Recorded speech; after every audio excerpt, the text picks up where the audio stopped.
Hi, YouTube.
Miss Stanchik, is it okay if I step out for like 5 minutes? Just remember to feed my cat really quickly, which is inopportune timing. Yes, I can give you 2 minutes. I guess technically you have until I become the host again.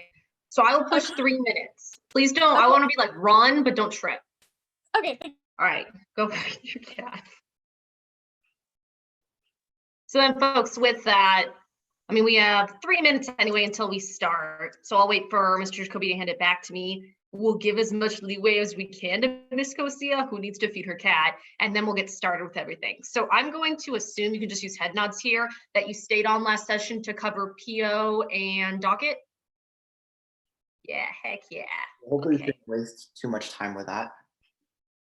I'm gonna be efficient. Emily's back. Emily, how are you back? Okay. My mom already fed the cat. Oh, perfect. Okay, look at that. Okay.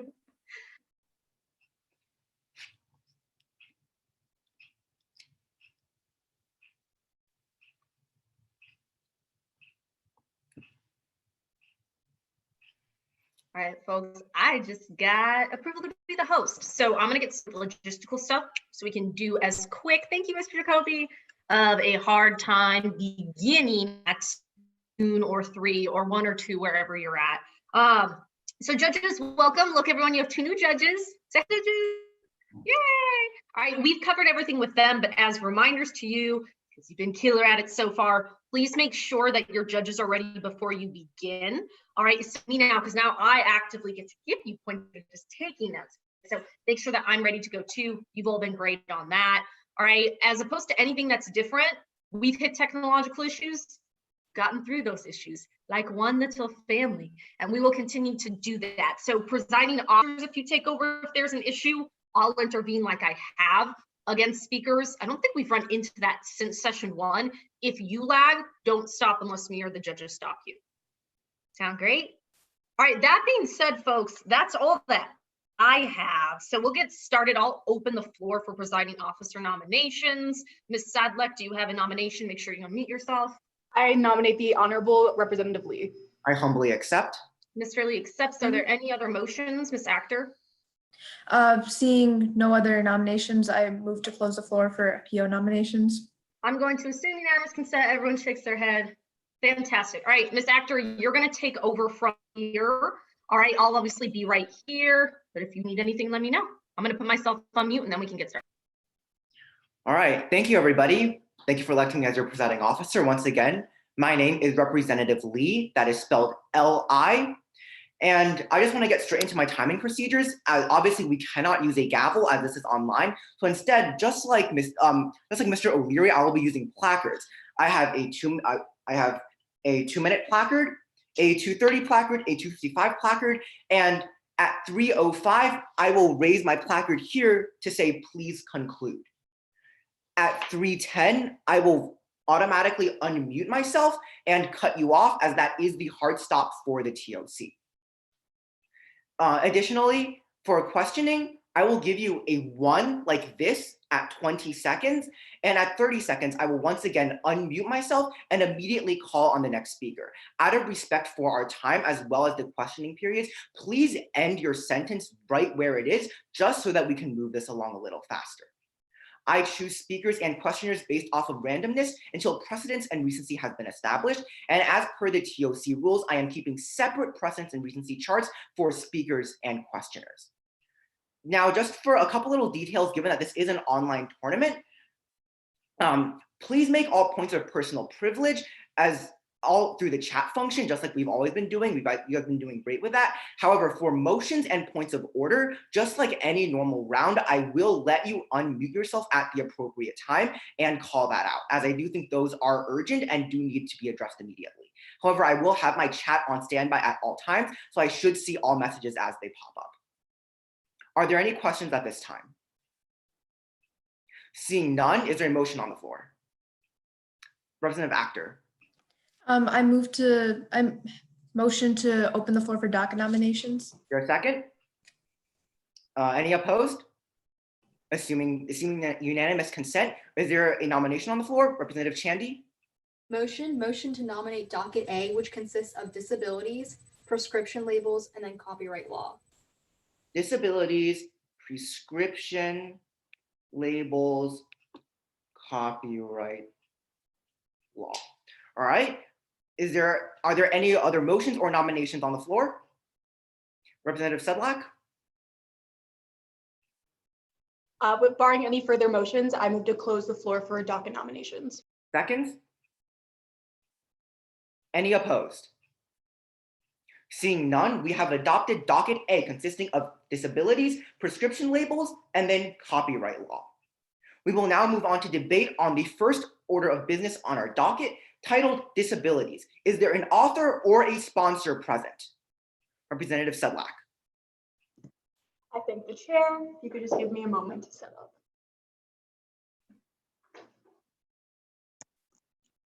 Okay, for the judges, again, that's Representative Sedlak. You should see how to spell my name down there. If you need any information from me, feel free to let me know, but I'm always ready when you are. So smile or nod, and I'll begin. Perfect, perfect. Last one, nice. PO, always ready. Love to see it. The Washington Post's famous motto goes as follows: democracy dies in darkness. I disagree.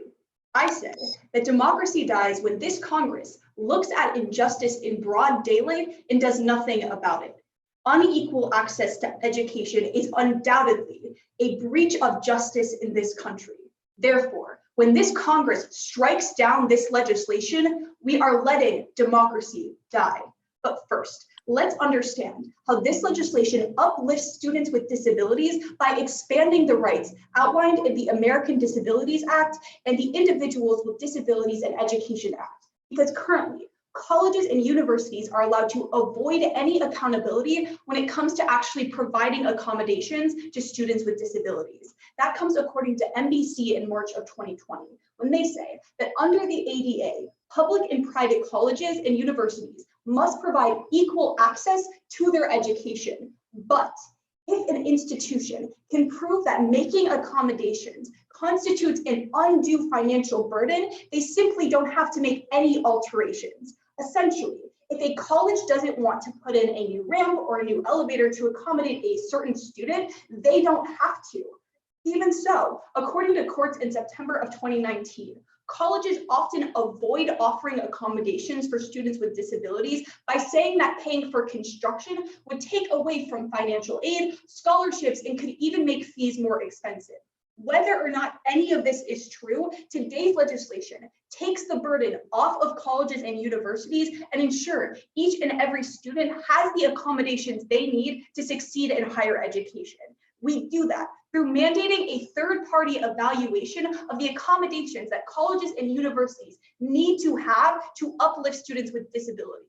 And through doing that, we actually take the financial burden off of universities and colleges as well by making sure that the state and federal government is giving the money necessary to be able to provide these accommodations. You will pass this legislation once you understand why making these accommodations are so incredibly important to students with disabilities. Look to the Department of Education in 2020 when they say that only 1/3 of students with disabilities enrolled in a four-year college and university graduate within 8 years. Without accommodations, students with disabilities simply don't have equal access. And when there isn't equal access, there is no chance at equal outcome. When this Congress ensures that all students are supported, we uplift an entire generation of change makers to make this country better. Unequal access to education is undoubtedly an injustice. Don't let democracy die. Pass my legislation. Thank you.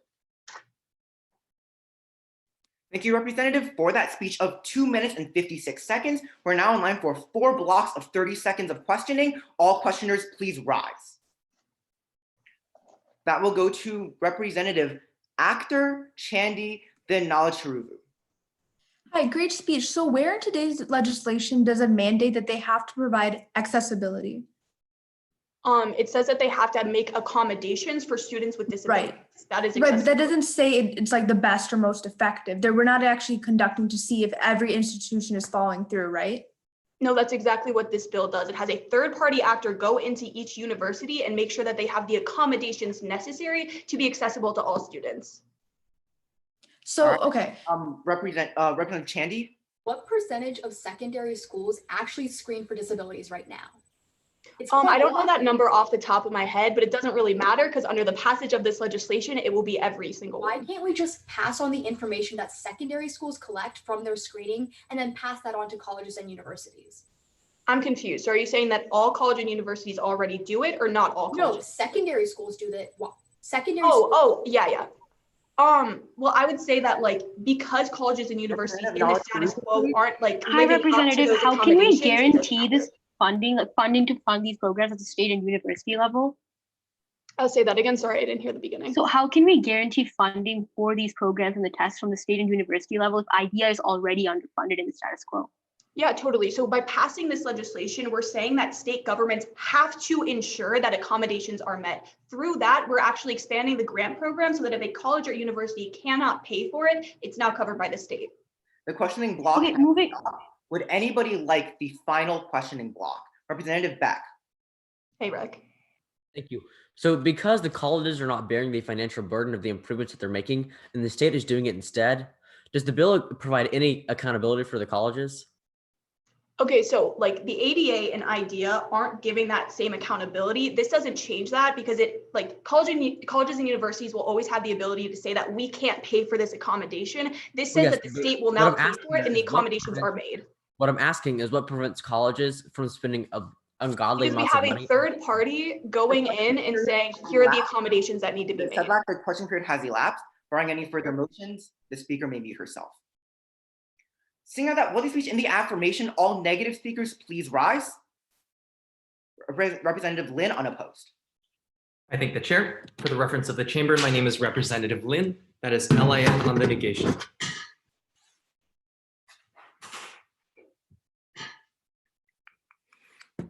Nod or smile when everyone is ready, please.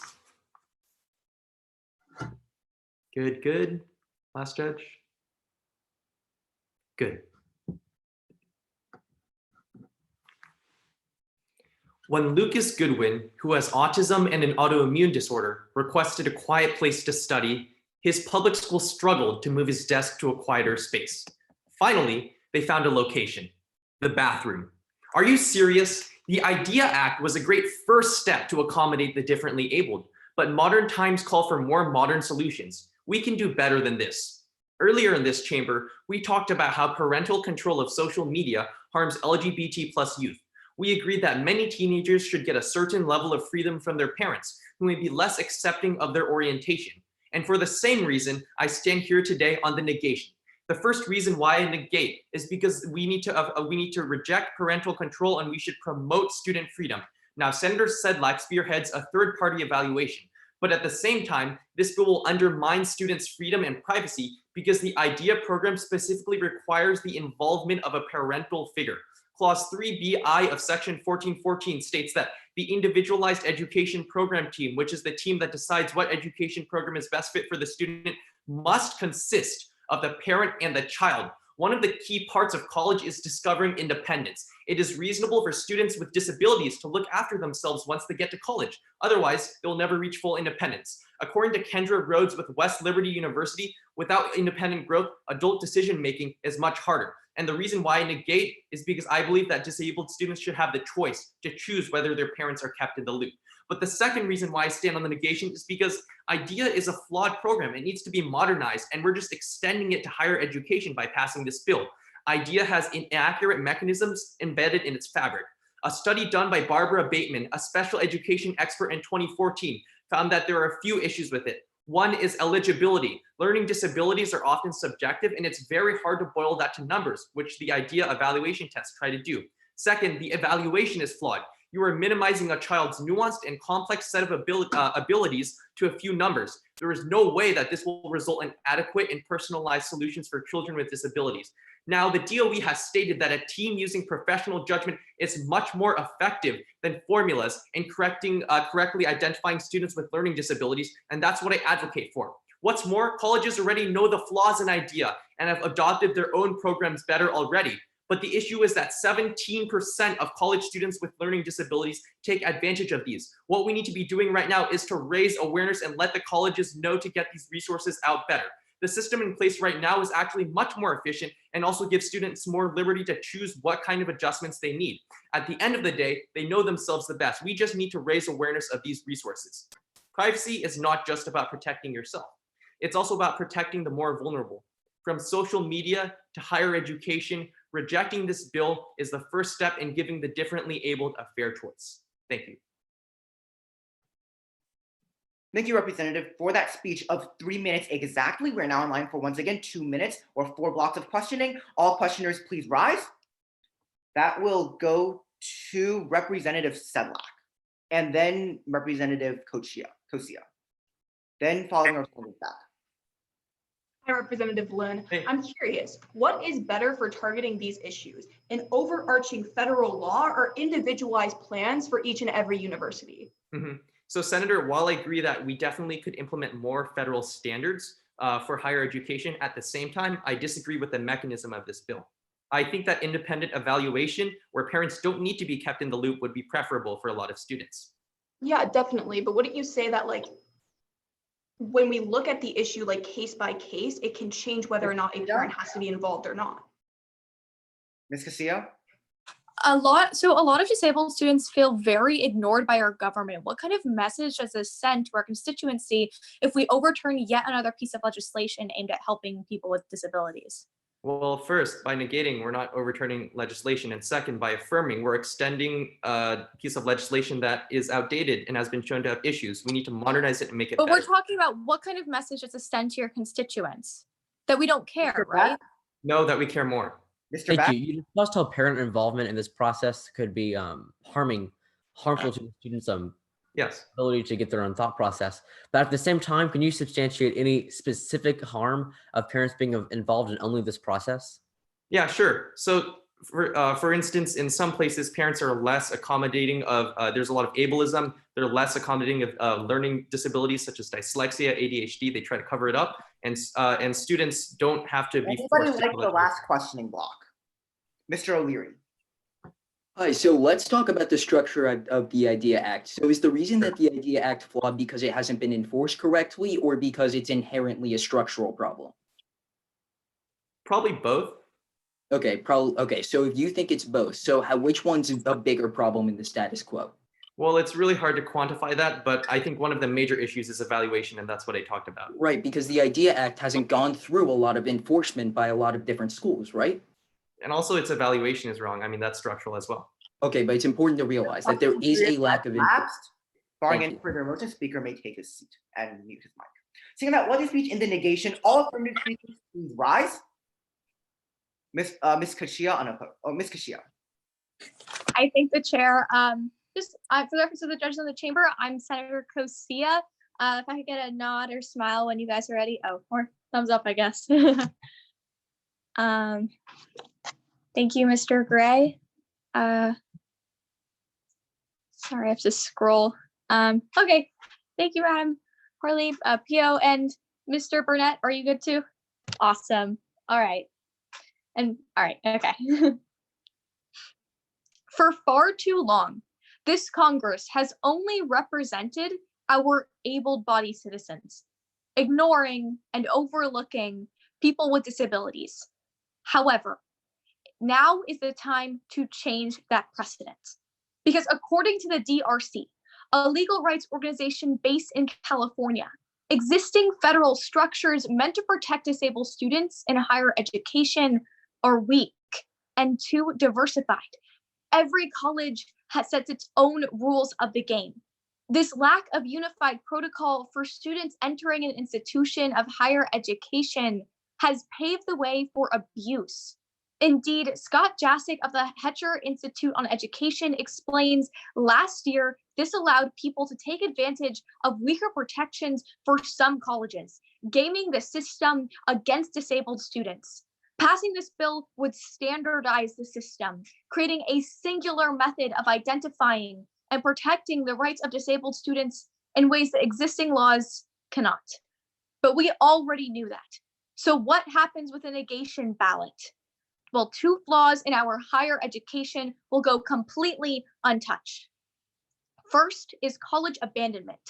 Ali Grasgrain of the University of Oregon explains that this web of bureaucracy has intensified complications for disabled students applying to multiple colleges, adding an extra layer of intense challenge that inevitably frustrates students. So, Mr. Lin, even if this legislation is not the real solution, she furthers that many disabled students just need a signal of help, a sense of reassurance coming from their governing bodies. Senators on the negation can come up here and complain about the imperfections of this legislation, but when students are fleeing a system altogether, change is needed, and it is needed now. The second atrocity to come of this broken system is severe sexual assault.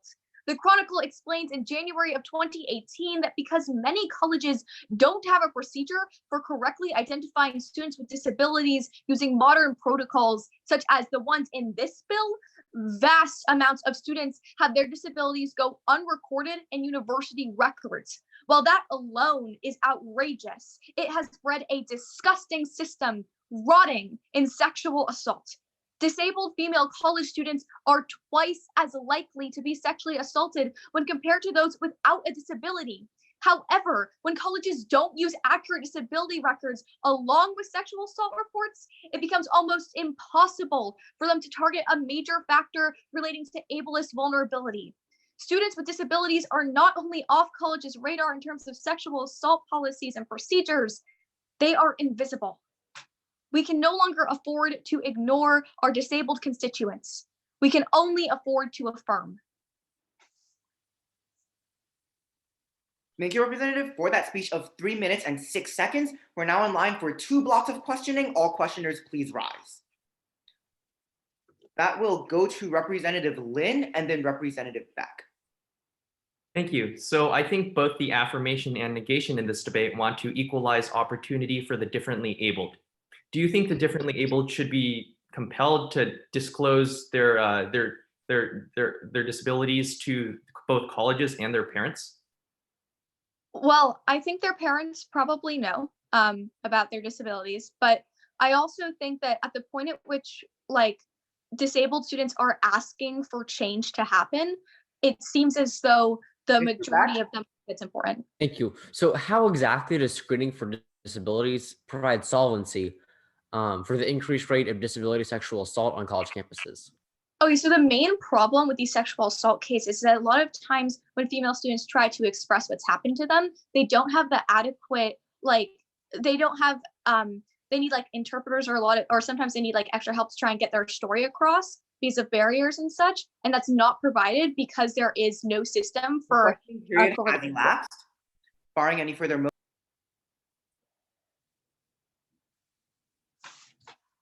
seeing how that was a speech in the affirmation, all negative speakers, please rise. That will go to Representative Chandy. I thank the chair. That's Representative Chandy, spelled Chandy. Speaking at your leisure, just give me a smile or nod whenever you're ready. Good.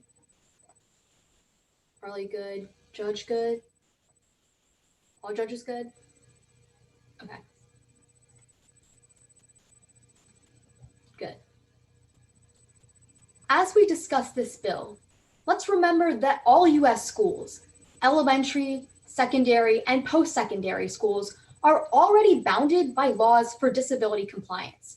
Let us not leave it up to higher education institutions to screen for disability, and that's why we fail. But first, negate today's legislation because post-secondary schools are not required to conduct disability evaluations.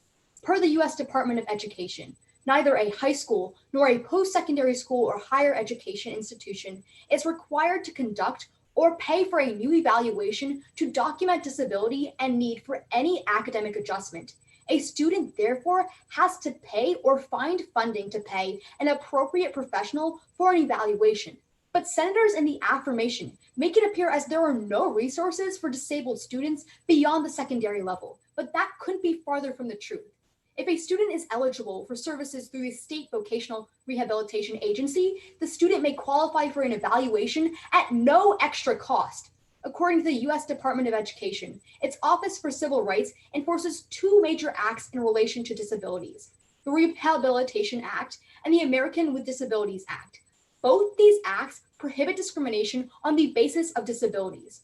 According to the DOE, Section 504 of the Rehabilitation Act and Title II of the ADA both protect elementary, secondary, and post-secondary students from discrimination. Ms. Sedlak and Ms. Kosia, there are absolutely concerns that disabled students are discriminated at the post-secondary level. But understand that that is already illegal in the status quo. Today's legislation does nothing to change that. Mr. O'Leary asked Mr. Lynn in cross-examination, what was more of a problem, the enforcement or the fundamentals of IDEA? Let me be the first person in the negation to explain that the fundamental principles of IDEA is correct, but the enforcement is not. As Congress, we can better improve that enforcement, but that's another reason to fail.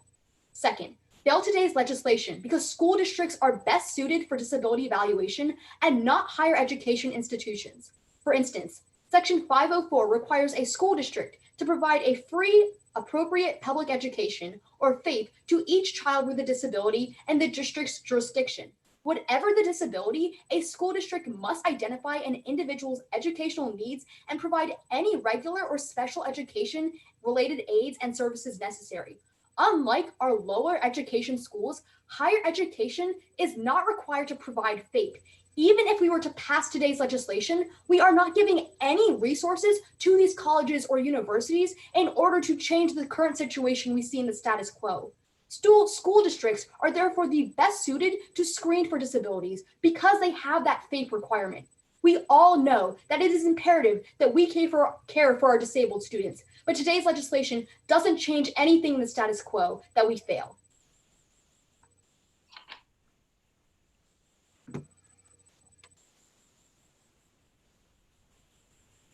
Sorry. Thank you, Representative. Mr. Lin, your point of privilege is approved. You may exit the chamber.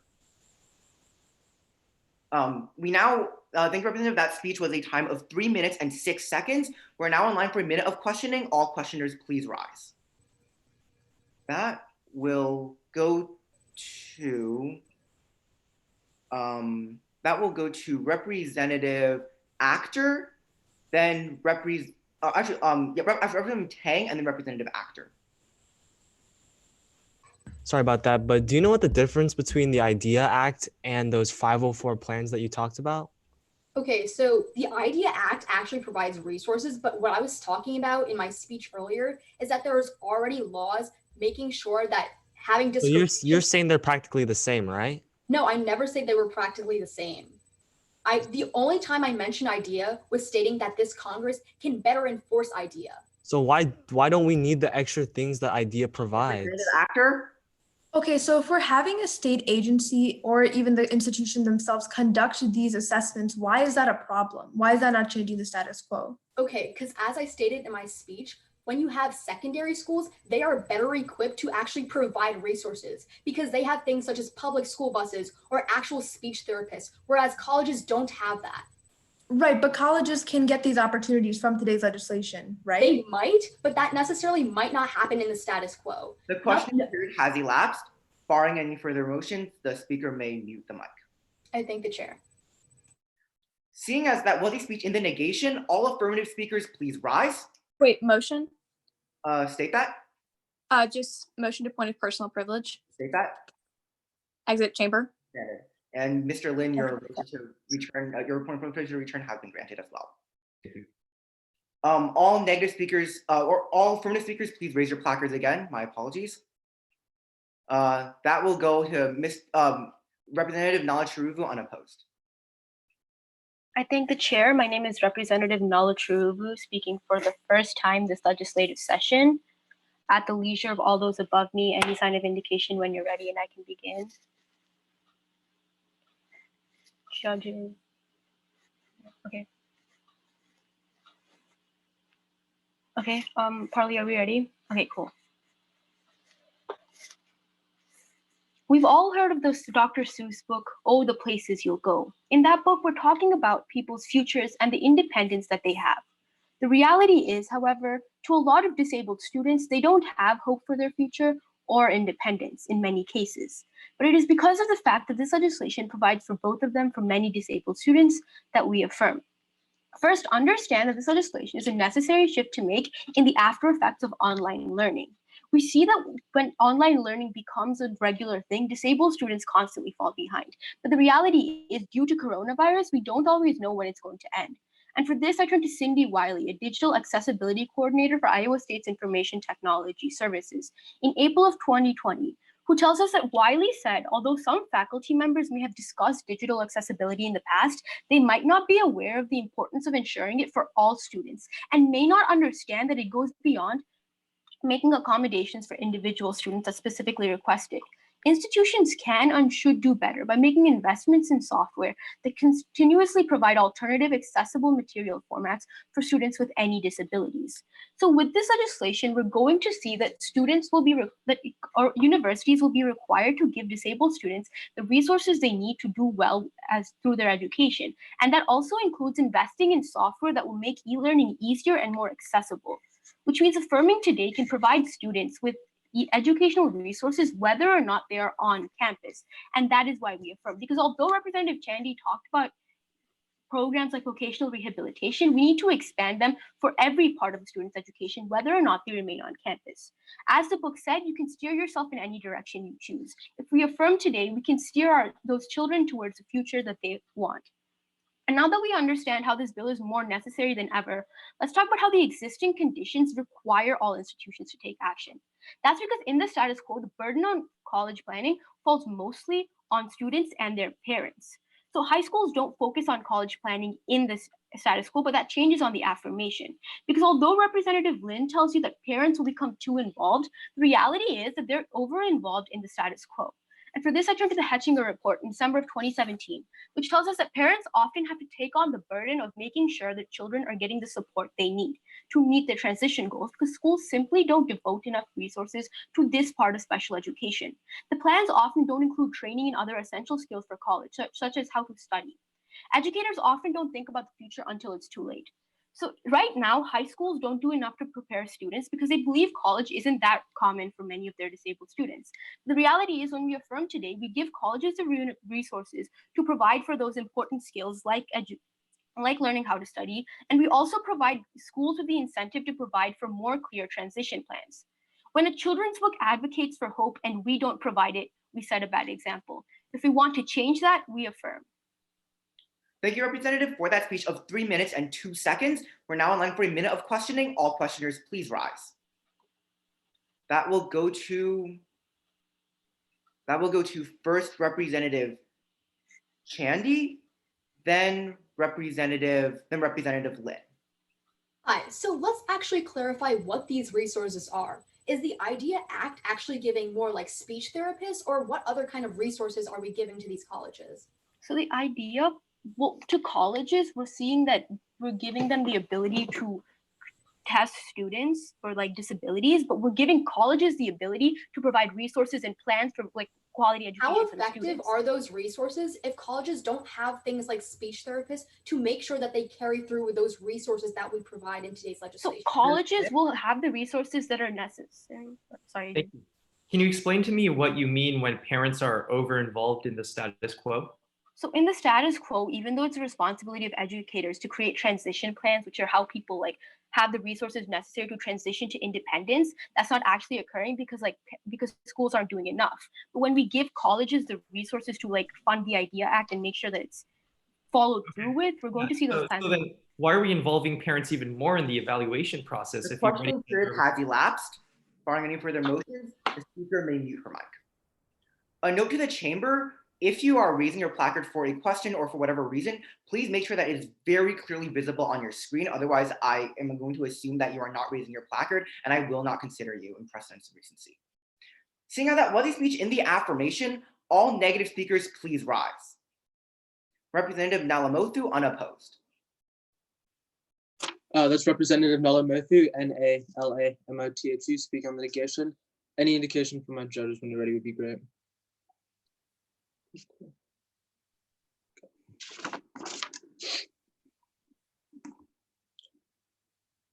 Copy and pasting means a computer copies and duplicates something.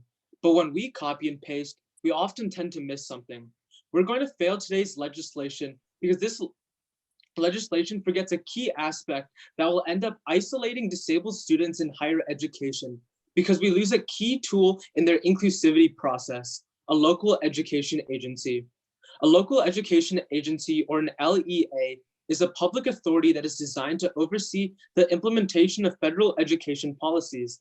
They are authorized through the Individuals with Disabilities Education, or IDEA Act, to ensure disabled students can receive the benefits of the program. According to the US Department of Education in 2019, in the status quo, LEAs are required to provide and oversee special education programs for students with disabilities under the IDEA Act. This means that LEAs are supposed to provide a personal liaison between students and their school. The IDEA Act ensures that educational bodies are meeting the education standards on a case-by-case basis. LEAs are essential to ensuring quality standards are met and that disabled students are being fully accommodated at their places of learning. Local education agencies are uniquely poised to do this because they act as a powerful advocate for the student in ensuring compliance with the school, making them essential for people until they graduate. Representative Sedlak advocates for the importance of third-party evaluations, which are often done by LEAs. But the problem with this legislation is that while it adapts and modifies the Disability Education Act, LEAs aren't covered and don't have any jurisdiction at higher education institutions, and the impact becomes clear. Students in higher education institutions will be isolated because they don't have access to this key resource. According to the Legal Information Institute of the Cornell Law School in 2020, local education agencies only have jurisdiction up till secondary education. This means that none of the new students with disabilities attending higher education institutions under this legislation will have access to these key resources provided by LEAs. Without jurisdiction, local education agencies won't have the authority to ensure schools meet the requirements of individual disabled students, nor the power to advocate on their behalf. Even if we take the act to its highest ground, where somehow LEAs are extended to colleges, this bill still provides them with zero funding. Without additional funding, these LEAs won't have the resources to advocate for, evaluate, and aid the massive influx of disabled students under this legislation. The problem with this bill is that copy and pasted legal text forgoes aiding the agencies that made the original law such a success. This legislation doesn't allow local education agencies to provide essential resources for disabled students entering higher education, inhibiting those students from receiving the best odds of success. So we must fail. Thank you, Representative, for that speech of 2 minutes and 56 seconds. We're now in line for a minute of questioning. All questioners, please rise. That will go to Representative Sedlak.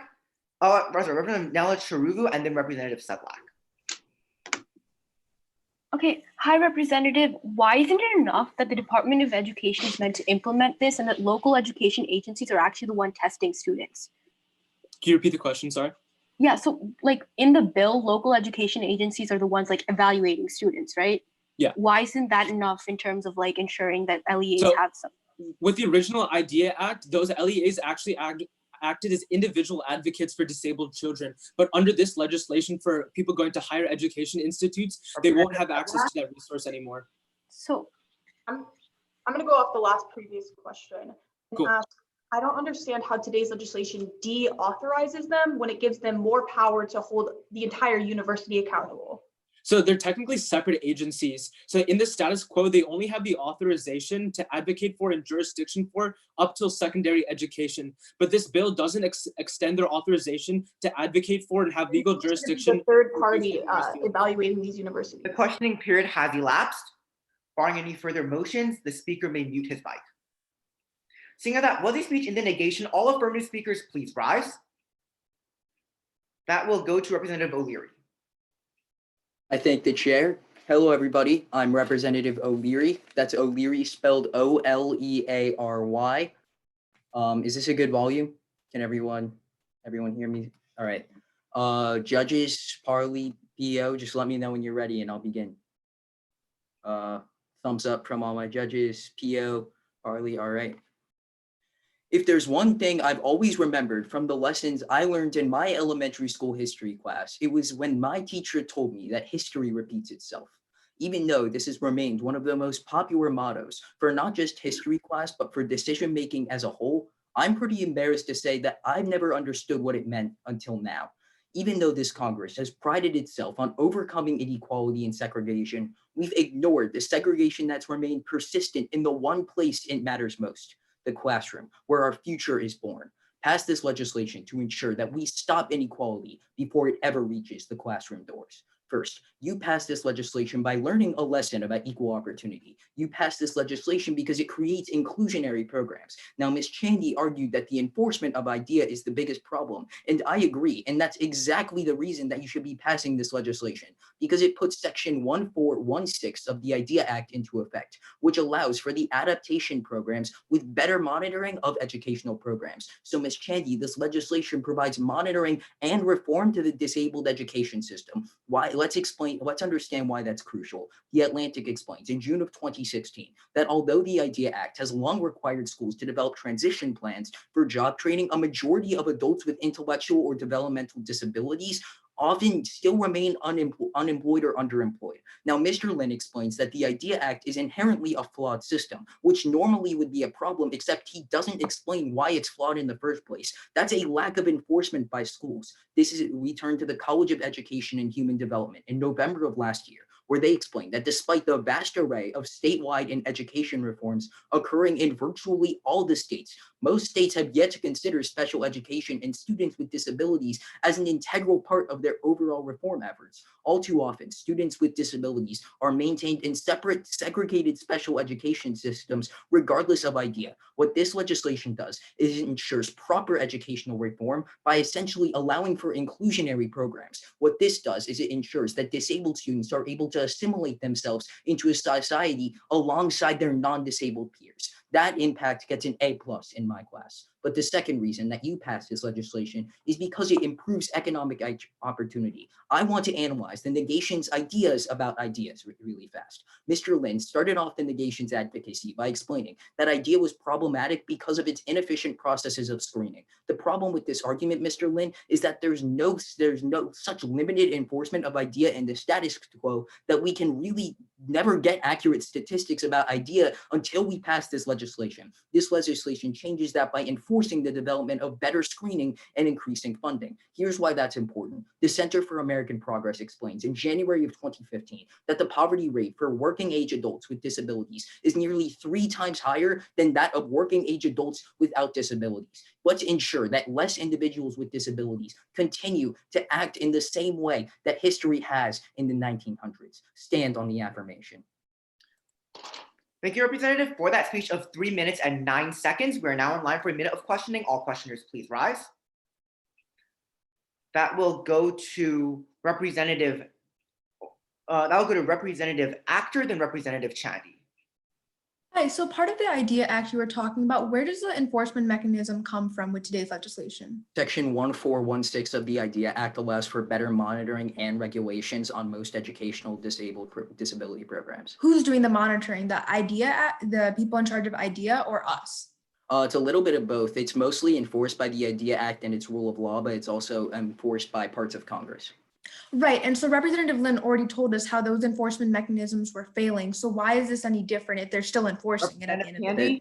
Okay, so in my speech, I talked about how colleges and universities don't necessarily have to give FAPE, but like secondary schools have to. In order to pass today's legislation, wouldn't we have to overturn that law as well? Okay, so I don't understand why that would have been a problem, because that's not necessarily a net harm if there are some schools that don't enforce it. The problem is that right now inclusionary programs, which are enforced under IDEA under section 1416, aren't being implemented in this legislation. Have law existing. This changes Are that. there any further motions? The speaker may mute her mic. Seeing that was a speech in the affirmation, all negative speakers, please rise. Representative Actor, unopposed. Hi, that's Representative Actor. Thumbs up from my judges and PO when you're ready.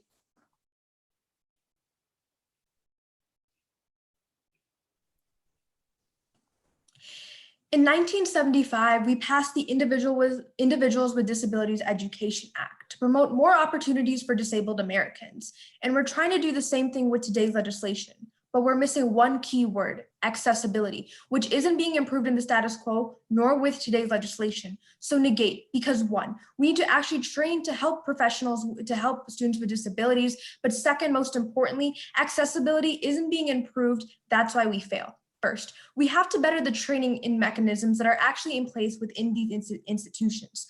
Earlier in the round, Representative Sedlak argued that by having these third-party agencies conduct assessments, we're going to see that these colleges institutions are able to provide better resources. However, she fails to recognize is that this stems larger and provides more barriers for students already in college, because the college at Brockport in New York in 2015 found that a lack of faculty knowledge and awareness of the issues the students face leads to several misconceptions and provisions of accommodations that could negatively impact students. We're failing to recognize that there's a broad range of accommodations that must be given to students. So for an agency to come in and conduct them, we're not even sure if these professors know how to deal with these things. For example, if a student comes with an IEP that allows them more times for tests and quizzes, oftentimes professors don't know what to do with them in that situation. That training and enforcement mechanism isn't being improved. That's the reason you fail. But overall, the question that's come up in today's debate is, what's the net harm? Well, that's because accessibility isn't being improved. I understand, Mr. O'Leary, that the IDEA Act and Congress are going to be in conjunction with overseeing enforcement mechanisms with today's legislation. But one, no enforcement mechanism is enlisted with today's legislation, meaning there's no consequences for colleges.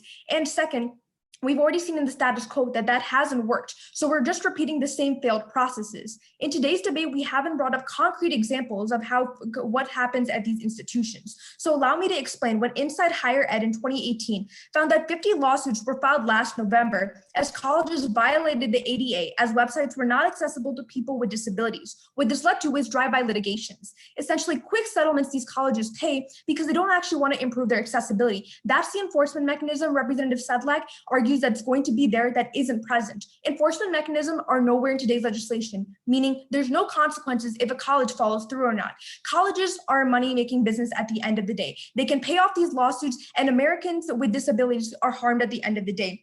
Ms. Kosia, I understand change is needed, but that's not from today's legislation. That's from changing accessibility laws and ensuring colleges follow through on that so they don't have these drive-by litigations anymore. And Representative Nala Chiruvu, we already provide accommodations within the status quo. This doesn't change anything, but it just puts it on a broader scale without enforcement mechanisms. Let's not repeat the same mistake we did in 1975 and pass better legislation that fixes one word: accessibility.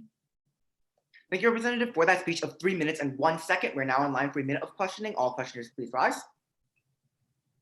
That will go to Representative Kosia and then Representative Representative O'Leary.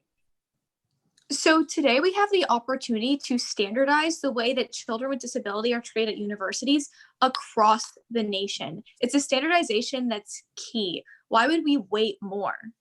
I'm not saying we should wait more. I'm saying today's legislation, yes, we're going to standardize that they have to get these evaluations, but the accessibility isn't going to be improved. That's the crux of the problem. If they don't have proper accessibility, they don't have proper education. Right, but children with disabilities themselves are saying that they just want to be listened to. They just want to be acknowledged by their government. Representative O'Leary. Hi, what does Section Hi. 3 of this legislation enumerate? You can read it to me. The Department of Education shall oversee the implementation of this legislation, right? Right. So the Department of Education is the implementation of today's legislation, but Right. there's no consequences if these colleges don't follow through. And already in the status quo, they're supposed to provide accommodations and they're not following through and just paying these lawsuits. Okay, but how likely is it a college to break this law? Like, how likely is a college to break the law that we Has impose? last. Barring any further motions, everyone may please mute your mics. For the future reference of the chamber, if you motion or have a point of personal privilege in the chat, I will grant or not grant it within the chat, just to expedite the process and to minimize disruptions within the actual room. Seeing as that was a speech in the negation, all affirmative speakers please rise. That will go to Representative Tang unopposed. Thank you. Let's get this going.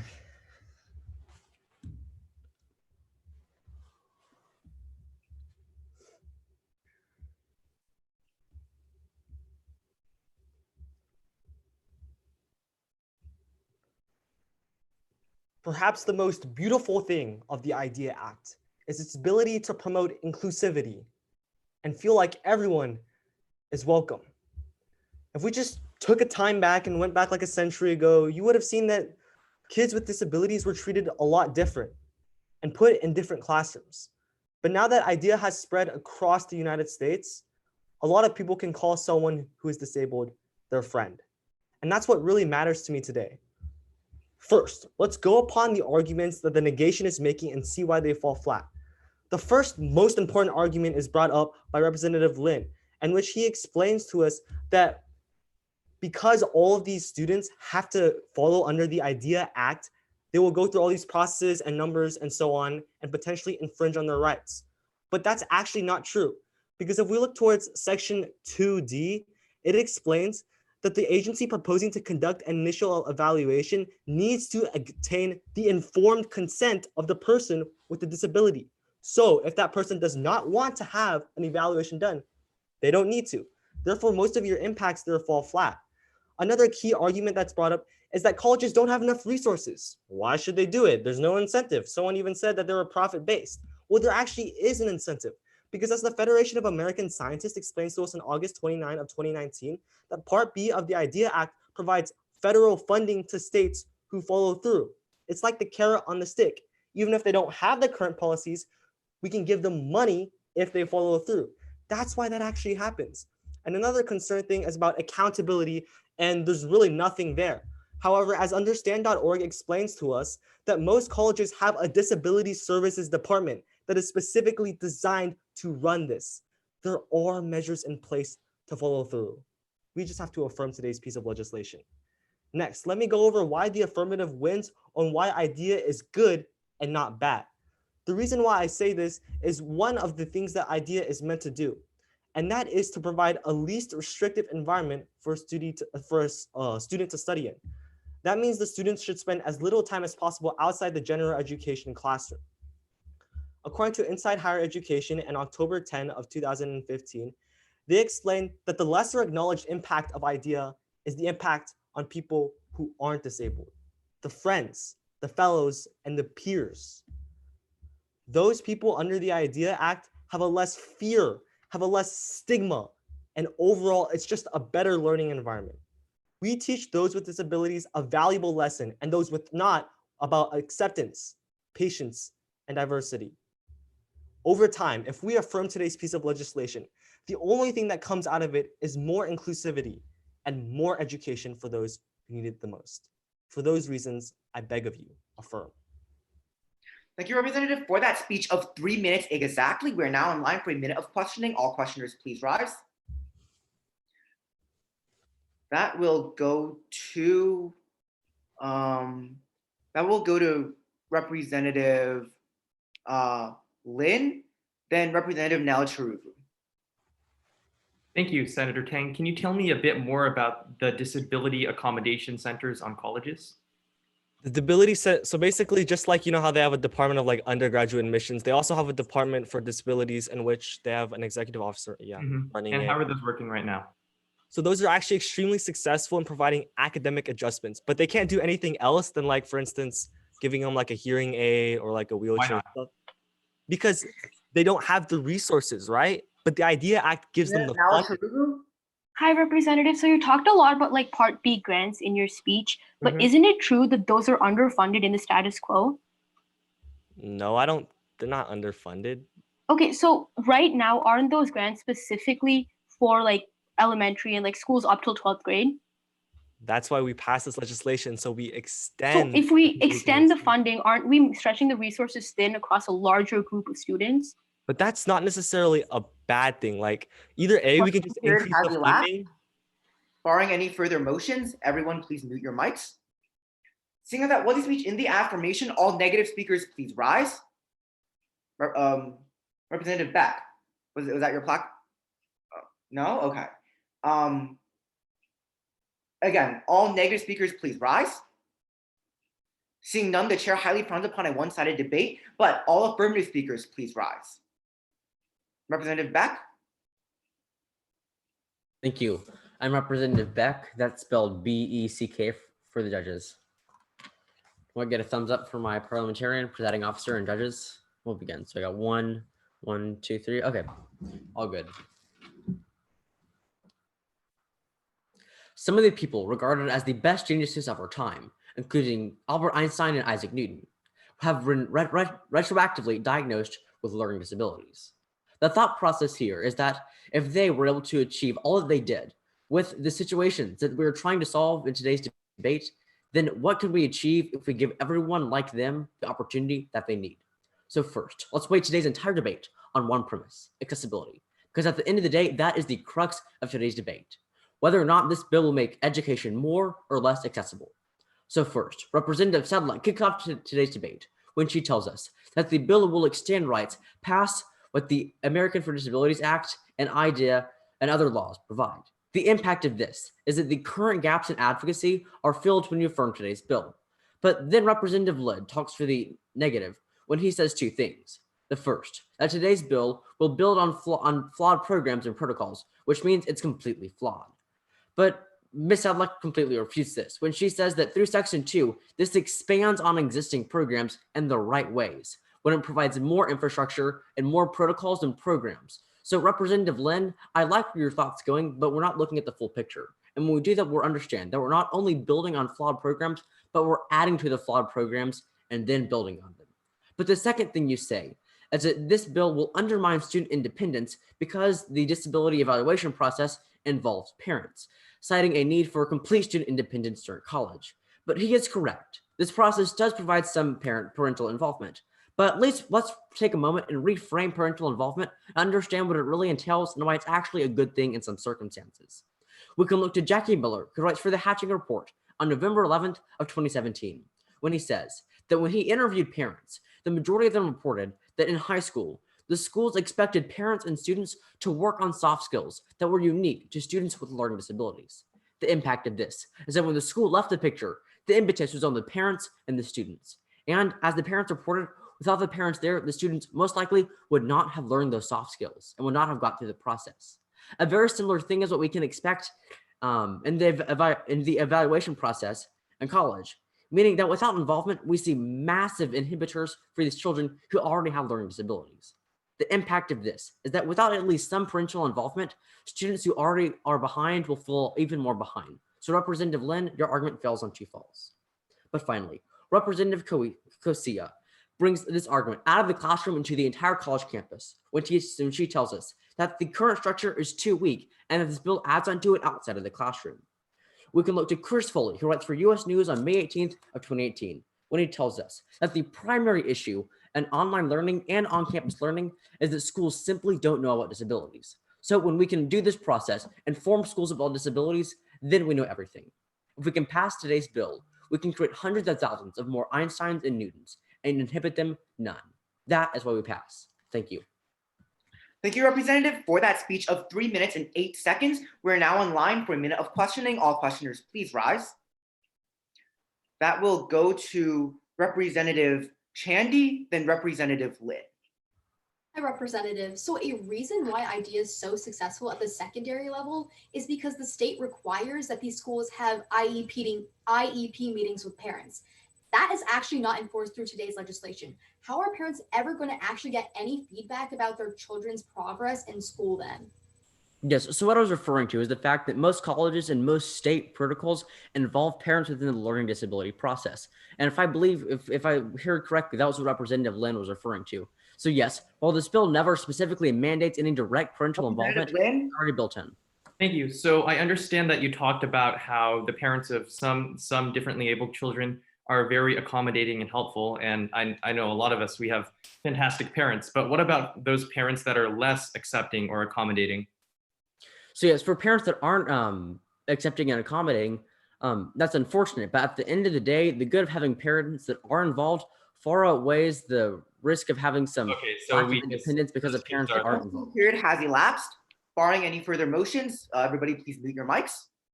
Seeing that was a speech in the affirmation, all negative speakers please rise. Seeing none, Representative Sedlak. Barring any further speakers, I move to previous question. Any seconds? Are there any opposed? Seeing none, that is unanimous consent. We will therefore move to previous question and begin voting on the bill entitled Disabilities. All those in favor of the legislation, please raise your placards. 1, 2, 3, 4, 5, 6. That is 6. All of those against, please raise your placards. 2, 3, 4. Any abstentions? There should be none. On a vote of 6 to 4 to 0, this bill does pass. My congratulations to the author and or sponsor. Is there a motion at this time? Representative Actor?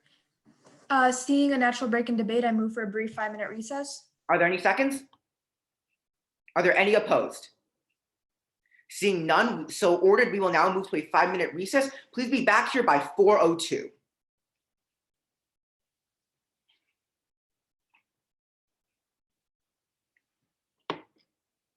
By the way, if anyone wants to see precedence or recency, just shout it out to me. I will let you know. I only have 2 questions, right? Mr. O'Leary, yes, you have 2 questions. Yeah, I'm just making sure. I'm trying to save them for the end. For anyone that's still here, do we know what's going on with this bill, like the split and everything? Remember, the next bill is prescription labels, if you guys forgot. I remember it being relatively even, like it was 4-6 or 5-5 or something like that. I don't remember if we had a sponsor though. I have an affirmation that like I can make into a sponsor kind of if I need to. Mm-hmm. All right, I'm gonna work on that right now. And by the way, Mr. Lee, I just wanted to let you know before I am still having like some connection issues, but they've been much less problematic on here. I think yes. Yeah, you just cut out. Irony again. Oh no. Yeah, Mr. O'Leary, you just cut out.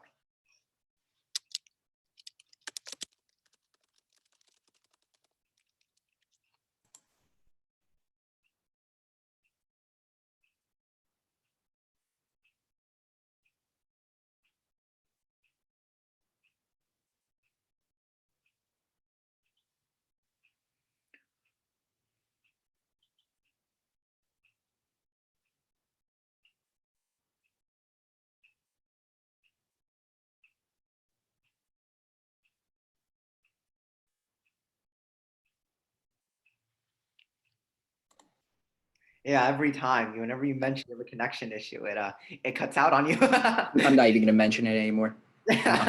Yeah, I mean, if you do cut out, I mean, I'm sure you can just get back and just do what you have to do. If it cuts out in the middle of a speech, we'll fight through it. If it cuts out for more than like 3 or 4 seconds, I will stop the time and I will defer to the parliamentarian as to what we should do next. In the meantime, I would recommend that you just, just do your best to get back in, do whatever it takes, whether it's like disconnecting your Ethernet cable, restarting your computer, if it comes to that, it takes, Yeah, I'm just trying to figure it out.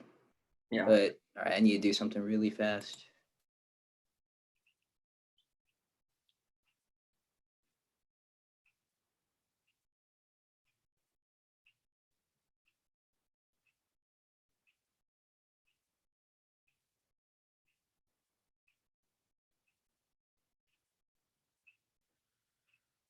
Final 2 minutes, guys.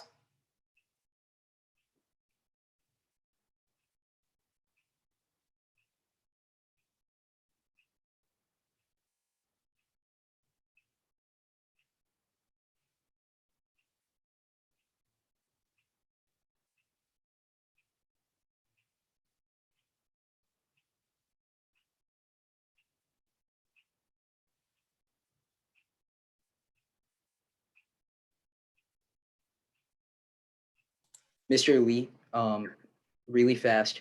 I'm going to try and connect to my laptop with a hotspot. So if I'm a little bit late to the next session, I apologize. Okay. Miss Stanchik. Given that Mr. O'Leary is trying to still fix his connection issues and he wants to connect to his laptop via a hotspot, are you okay with perhaps extending recess by like a minute or two just to let him in? Yes, 1 minute and 7 seconds. No more, no less. Okay. Okay. I'm gonna try.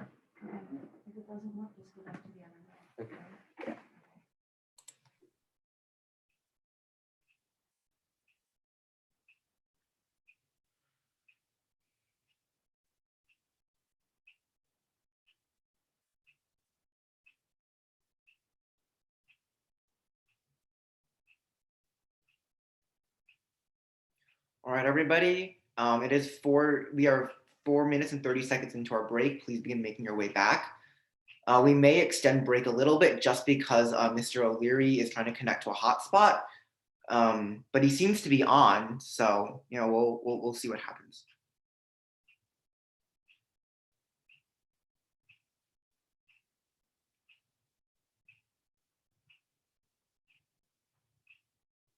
All right, 5 minutes is up. Representative Beck, Representative Sedlak, if you would mind opening your screens again, just so I know that you're here. Thank you, thank you. Mr. Beck. Mr. Beck, please open your screen. If it goes like 1 minute, if we've officially ended, Gordon, oh, perfect, there he is. But if that happens for anyone else, should it happen, you just rise to a point of personal privilege to come back in. Mr. O'Leary is still trying to connect to his hotspot, and we do have the ability to extend recess by about a minute. So we'll give him a little bit more time to see if he can connect to his hotspot.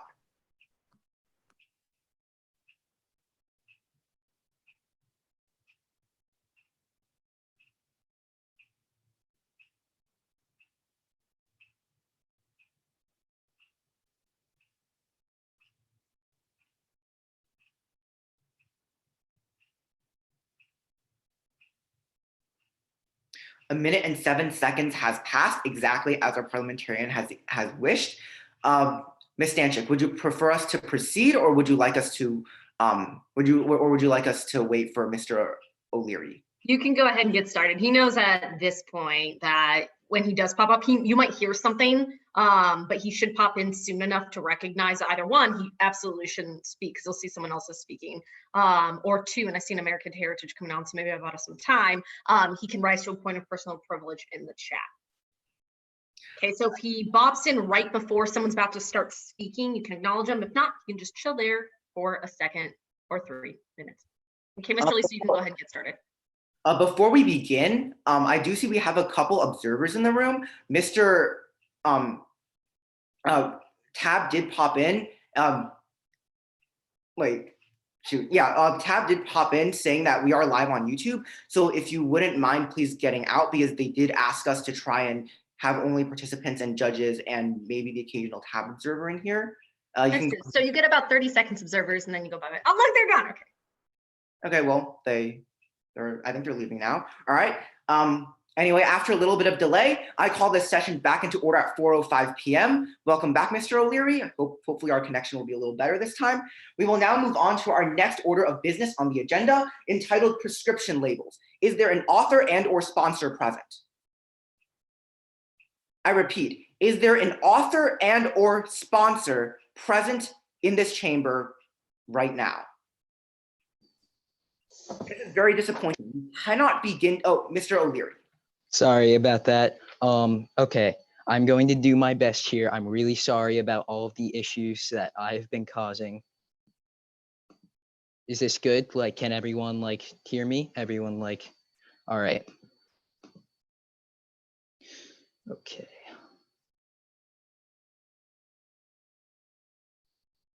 All right. Hey, everybody. I'm Representative O'Leary. You may know me from all of the lag that I have been producing throughout this entire round. Judges, Parley, PO, just let me know when you're ready and I will begin. Just need to pull something up really fast.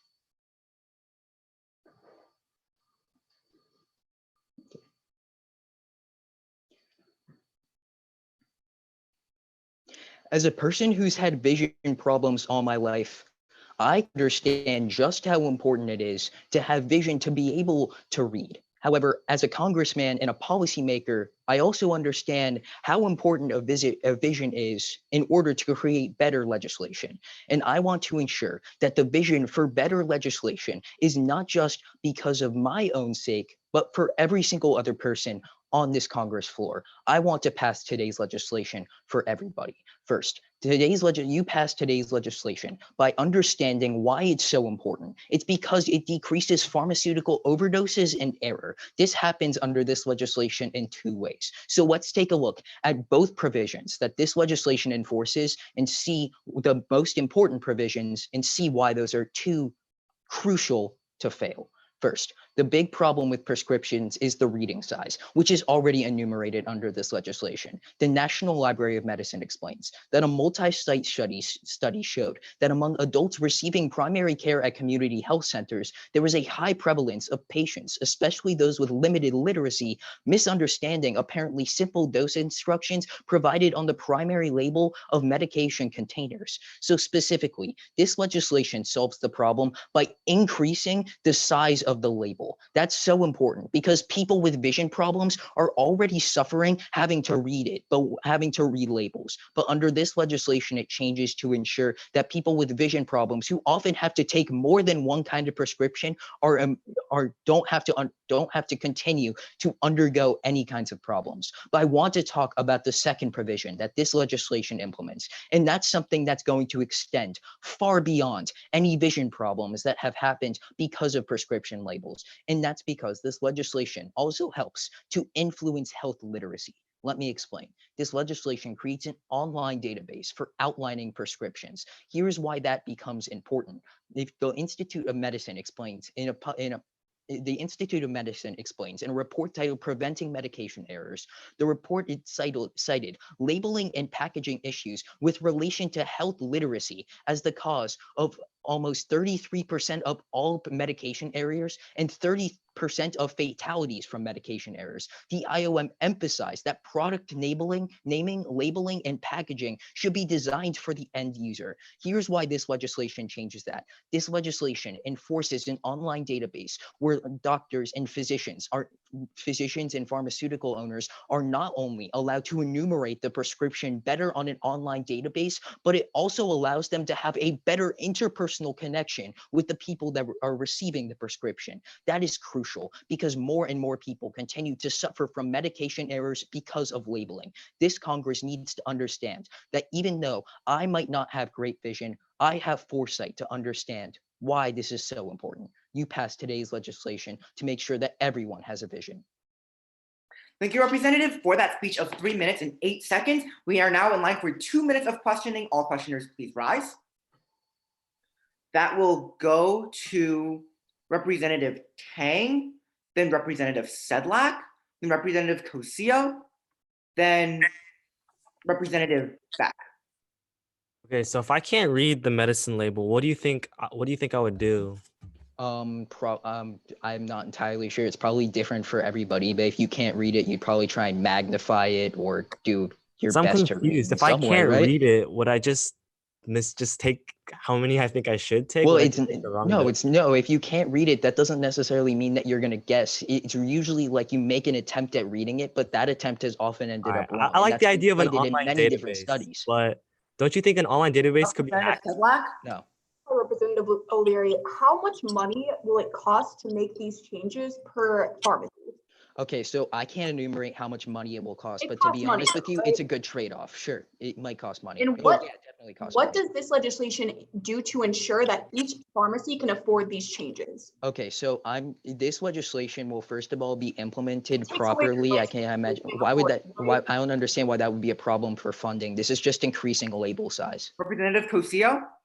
So in the case of accidental overdoses, like you said in your speech, it has to do with a lack of medical literacy, like not understanding what the label is saying, right? Yeah, that's actually it's a really crucial issue. Right. So how does making the font bigger get the message across better? If I don't understand the medical jargon, I'm not going to understand it in either font size. Okay, so what this legislation does, as an aside to not only increasing label size, is it creates an online database. This allows pharmaceutical companies to be able to that enumerates it better.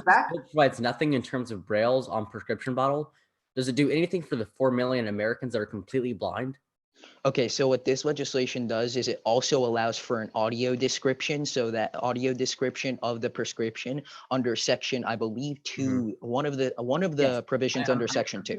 Yes, I know about that. So can we trust all the pharmacies to go out and spend the cost on this? Is that a reasonable expectation of them? Can they still Absolutely. This is a legislation that's being imposed by this Congress as a law. Barring any further motions, everybody please mute your mics. Think of that worthy speech in the affirmation. All negative speakers, please rise. I repeat, all negative speakers, please rise. Representative Nala Chiruvu, unopposed. I thank the chair. My name is Representative Nala Chiruvu, speaking for the second time this legislative session. I spoke fifth on the first bill, if that helps you find my ballot. And at the leisure of all those above me, any sign of indication when you're ready and I can begin. Okay, Parley, Judge, PO, Judge. Okay.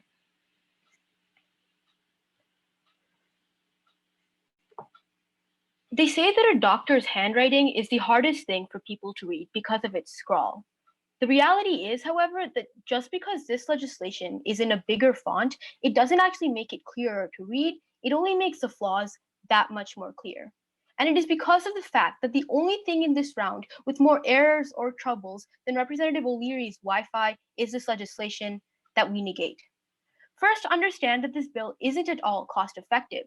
This kind of massive change taken on by pharmaceutical centers nationwide requires more than just 4 years to be able to implement it. And for this, I turned to the Kellogg School of Management at Northwestern University in January of 2019, which tells us that customers who are unable to get the prescription they need from a pharmacy can file a report with regulatory agencies. And if a certain number of such reports are made in a year, that results in fines. But in trying to avoid stockouts, retailers may take an overly conservative approach. They simply stock too much product, which carries its own costs, including the need for more storage space and unsold inventory.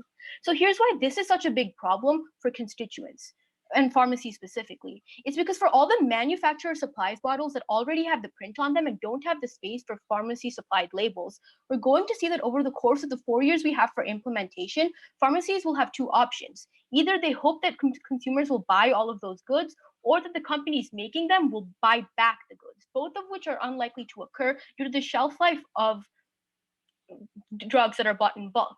And because of this, we're going to see that profit margins for the pharmacies are going to decrease, which specifically hurts small businesses, especially, which don't have a lot of profit to begin with. And to make sure that our constituents don't see this large flaw, we have to negate.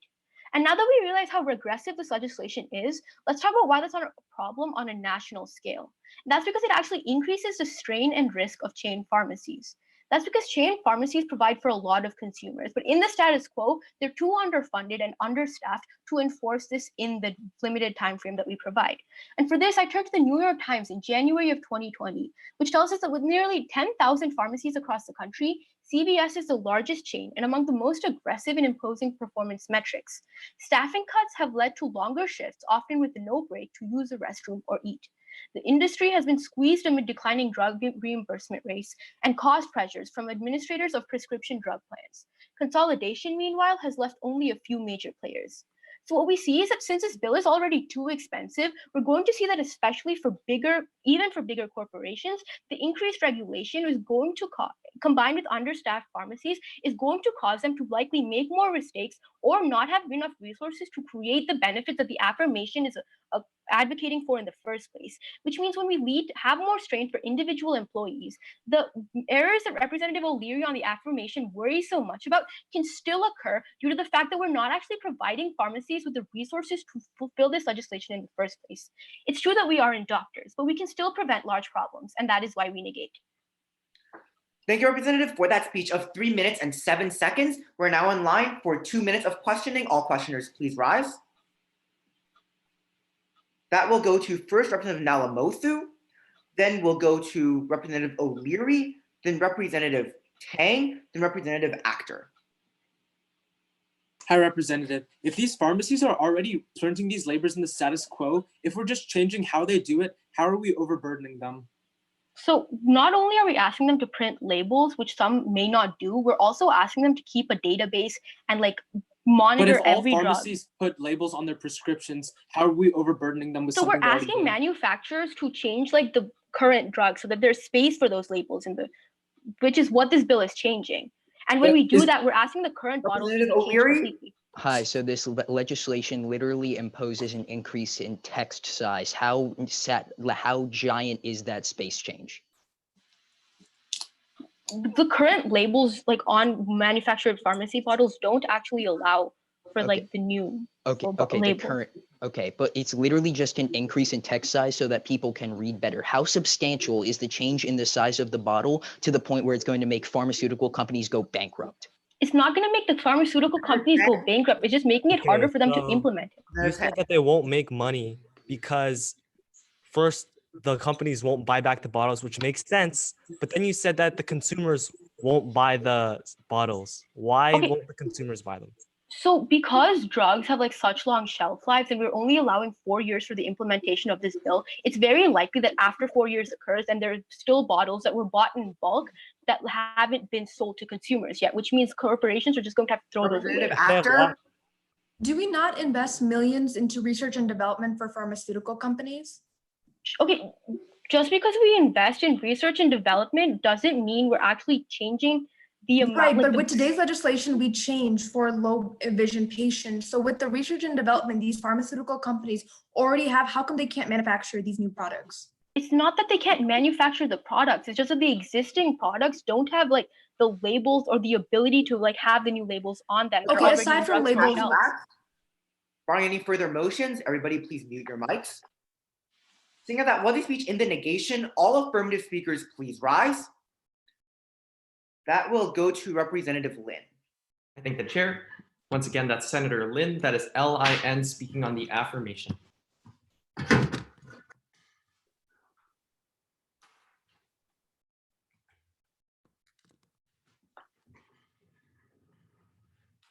Just a nod and smile when everyone is ready, please. Judges. Okay, perfect. Senator Nala Charuvu believes that this bill's text size makes its flaws easier to see, but I believe the opposite. The text of this bill perfectly represents what it will do: increase the font size on medicine bottles. And accessibility is not just what it means for us, because we are not severely visually impaired. It's what it means for those who need it. This bill is such an easy thing to do, just to increase the font size, but with such an effect for the visually impaired, which is why I stand on the affirmation, because this bill prevents easily avoidable deaths. That's because small warnings and dosage instructions are causing fatalities right now. Now, Senator O'Leary has explained why the convoluted font size and placement is hard to read for many. A 2010 paper published in the Journal for Young Pharmacists concluded that there are 1.5 instances of medication mislabeling, and 58% of those errors are due to name and packaging confusion, which is unacceptable. This is so easy to fix. Senator Nala Charuvu says we're not doctors, and I agree with that. So let's listen to the doctors. Read the medical literature for yourself and see for yourself. They have a strong consensus that we need better labeling now. Now, Senator Nala Taruvu says that this will cost more for companies, but we just passed a $2 trillion stimulus package. You're not willing for companies to shell a few more cents worth of printer toner and a bit more plastic to prevent easily avoidable deaths for a small minority of people? The impact of the negation is less money, and the impact of the affirmation is less lives. One is evidently more important, and keep this in mind as I proceed through this debate. But the second point is medical communication. That's because the clarity of medical communication is important, especially now. Let's go to a case study with Dr. Franklin with the Patient Safety Network. I'll read an excerpt. The syringe had inadvertently been filled with Lanoxin instead of naloxone. The packages of both drugs made by the same manufacturer were almost identical. Approximately 1 hour later, the infant died. These packaging errors have significant effects for the medical community, but this is far from an isolated incident. According to Marjorie van Leyen in 2012, oversights and clarity are not limited only to pill bottles. In fact, the number of fatal incidents due to unreadable prescriptions is internationally on the rise. Senator Nala Taruvu mentioned doctors' handwriting. Well, handwriting of physicians is responsible for 7,000 deaths each year. People often joke about the handwriting of doctors, but this joke has serious consequences. Mislabeling can addict someone to opioids. Mislabeling can lead to the wrong treatment of COVID-19. The very purpose of a pill bottle is so that the person taking it can take it safely and well. And even if a small minority of people might need slightly more expensive bottles, that's a cost that I'm willing to take because our American people need it. Pill bottles that endanger our patients' lives are rolling off the assembly line every single day. And for every single day that we don't pass this legislation, that will continue to happen, and that continues to be a danger. Fellow senators, it's rare that we get a bill like this. It's an easy fix to save thousands of lives. This is the best solution in sight. Thank you. Thank you, Representative, for that speech of 3 minutes and 1 second. We're now in line for a minute of questioning. All questioners, please rise. That will go to Representative Kosia, then Representative Chu. Hi, Mr. Lin. So has the FDA proven itself to be responsible? I think that's an unfair question because in some cases it's been great and in others it's failed in oversight. In most cases, it's failed. So if there are actual lives on the line, why are we trusting the FDA with this implementation? I think that's completely unfair. The FDA has set many standards on drug regulation and it's our central body. Right, and they've also been lobbied Yes. by Big Pharma. So why are we trusting them? Because what the alternative is. Representative Tandy? Okay, so when this Congress passes legislation, how does the public actually get to know about what we pass? Through like some media form, right? Or bill tracker or whatever, or news outlets. Why would pharmacies ever advertise this new technology if it only is more expensive to them?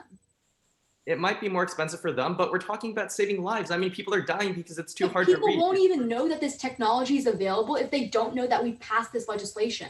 The questioning period has elapsed. Barring any further motions, everybody please mute your mics. Seeing that one speech in the affirmation, all negative speakers please rise. That will go to Representative Sedlak. Thank you. I'll just need one moment to set up. Awesome. Okay. Again, that's Representative Sedlak. If you need any information from me, let me know, but I'm always ready when you are. Smile or none, I'll begin. Ready, ready, ready. Beautiful. I have a confession to make. These glasses are fake. I know, take all the time you need. I may not have the same connection to this legislation that Representative O'Leary has, but I do have 20/20 vision with or without the glasses. And with that, I can see how today's legislation fails to actually create accessibility to the medication our constituents need. But first, let's understand that we have to fail this legislation because by passing, we only expand pharmacy deserts because it will close pharmacies across the country. Now, Representative O'Leary doesn't understand what's going to cost so much about this legislation, because he says all we're doing is expanding labels. Well, look to Section 2 of your legislation, where it says that pharmacies will need to buy new printers, new bottles, more expensive labels, and an audio program. Representative Lynn just told us that these changes will cost cents. He must need a new prescription for his glasses. Look to the New York Times, where it says that these changes will cost upwards of $10,000 per pharmacy.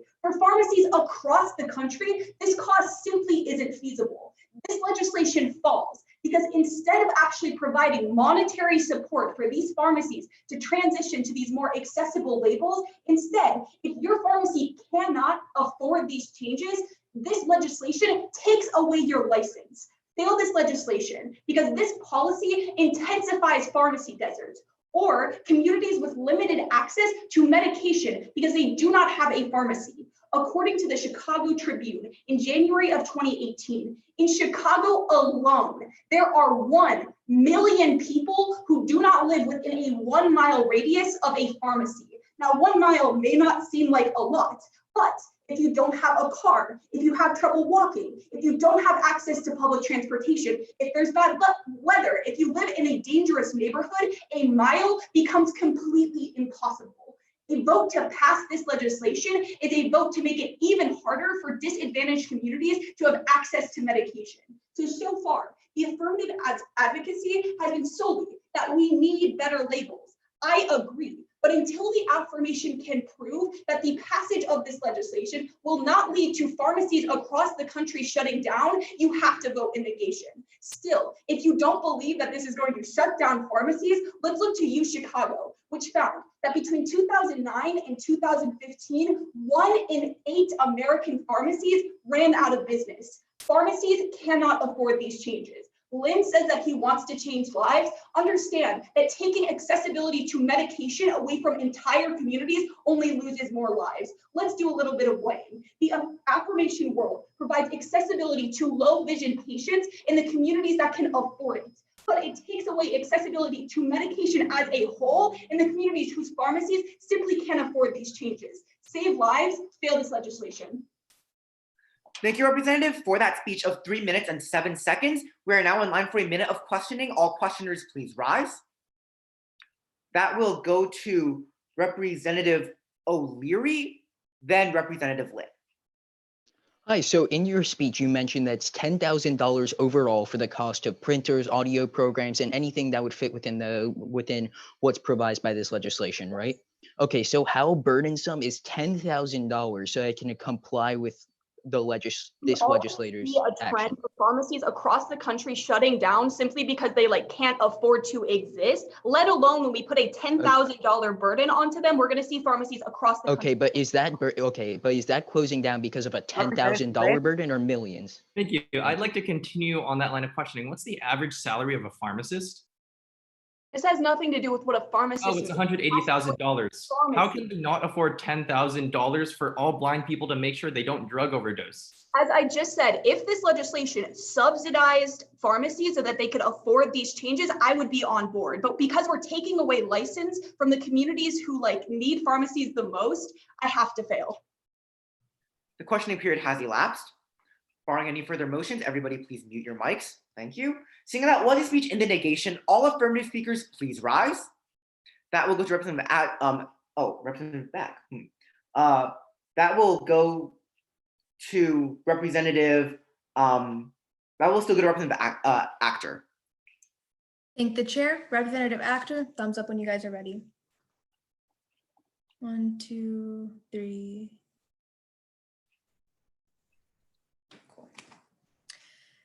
In the words of FDR, the only limit to our realization of tomorrow will be of our doubts today.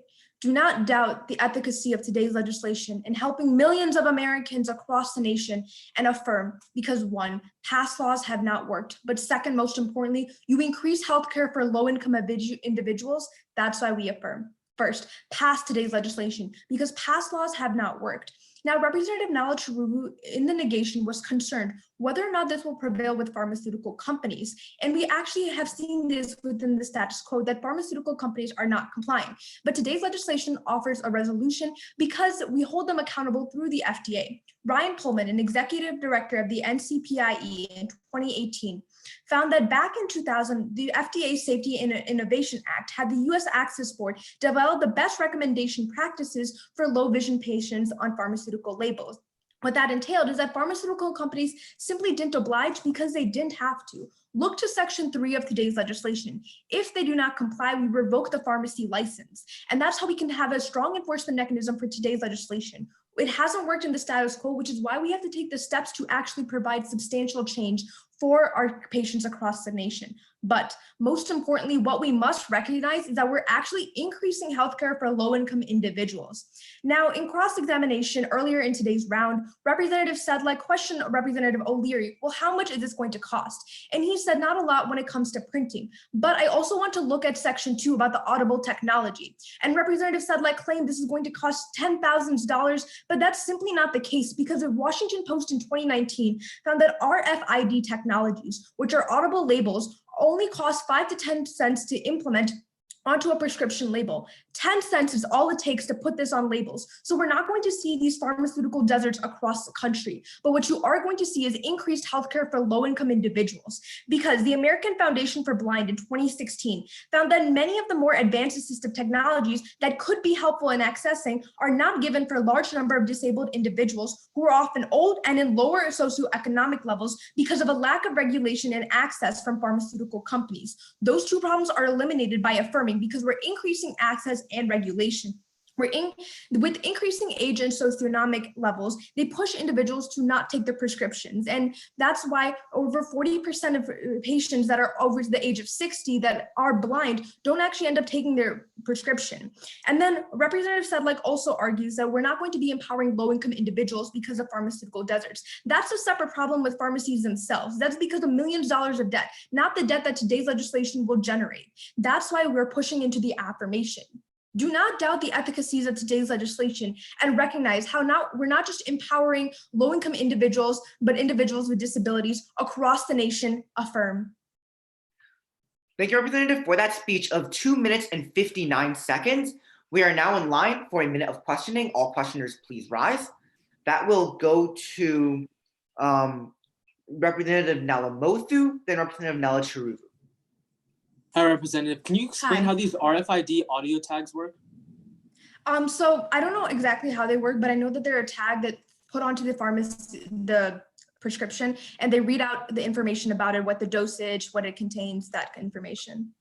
So it's like adding a smart device towards prescription bottles to make them more Right. accessible. It's like a little chip. So how would that not make them less accessible, harder for pharmacies to give out if they're a smart device? Well, it only costs 10 cents to make, so that's why it's not actually going to be harder. The tools and resources they have there. Okay, great. Thank you. All right, then we will move on to the next representative. Okay, hi, Representative. So you talked Hi. about why pharmacy companies didn't comply with past laws. Can you talk about Right. why that happened? So that happened the main reason is that there was no enforcement on the FDA's end. It was a law simply in place, but with today's legislation under Section 3, if they don't comply, we revoke their licenses of the pharmacies. So since that law was passed, have we seen a decrease or an increase in the amount of funding or staffing for these pharmacies? I don't know The specifically with questioning period pharmacies. has elapsed. Barring any further motions, everybody please mute your mics. Seeing that will speech in the affirmation, all negative speakers please rise. That will go to Representative Casilla. I thank the chair once again. I'm Representative Cosea, that's COCEA. If I could get a thumbs up for anything for my judges. Theo, you're quick with it. Thank you. And okay, awesome. All right. Normally, I commend optimism. That is until it makes itself into this chamber as being willingly ignorant. Because the reality is, as every affirmation senator comes up on this stage and continuously advocates for flawed legislation, we see that the problem is not even in their logic, it's in their standpoints altogether. So let's first go over the supposed impacts of the affirmation. First and foremost, Mr. O'Leary tells you that we have to pass this legislation to decrease accidental overdosing. However, we talked about this in cross-examination. The reason that accidental overdoses occur is because of lack of medical literacy. To this, he said that, well, there's a database which will increase medical literacy. But I'm looking at the legislation right now on my computer. Nowhere in the text does it mandate that this database will be public. But furthermore, there are even hacking concerns within that. But secondly, let's go on to Mr. Lin. He says that this is an easy bill, and it's just to fix the font size. Unfortunately, Mr. Lin, no decision we make in this chamber is easy, because not only is this legislation expensive, it's the text of it that has an issue. There's no funding and there's no good enforcer, which branches off into what Miss Adker tells you, where she says, no, there is strong enforcement. But let's really understand what we're getting into with this legislation, because this is a point that no senator has brought up. The issue with this legislation is that the FDA simply cannot be trusted with implementation. See, Michelle Yamas for the Medical Literacy Advocacy in 2019 found that the FDA is notoriously a pawn to big pharma, choosing when and where to ease enforcement. The impact of this comes later down the line. It comes after what Ms. Sedlak and Ms. Nala Churuvo told you will happen. Once we see pharmacies start to close or break down, or even just stop purchasing as much medicine from large pharmaceutical companies, that's when big pharma is going to urge the FDA to ease regulations. The reality is, as simple as this legislation seems, it truly isn't. Any affirmative impact isn't accessed because the FDA isn't trustworthy. There will still be accidental overdoses, and it's tragic, but simply increasing the font size isn't going to benefit us.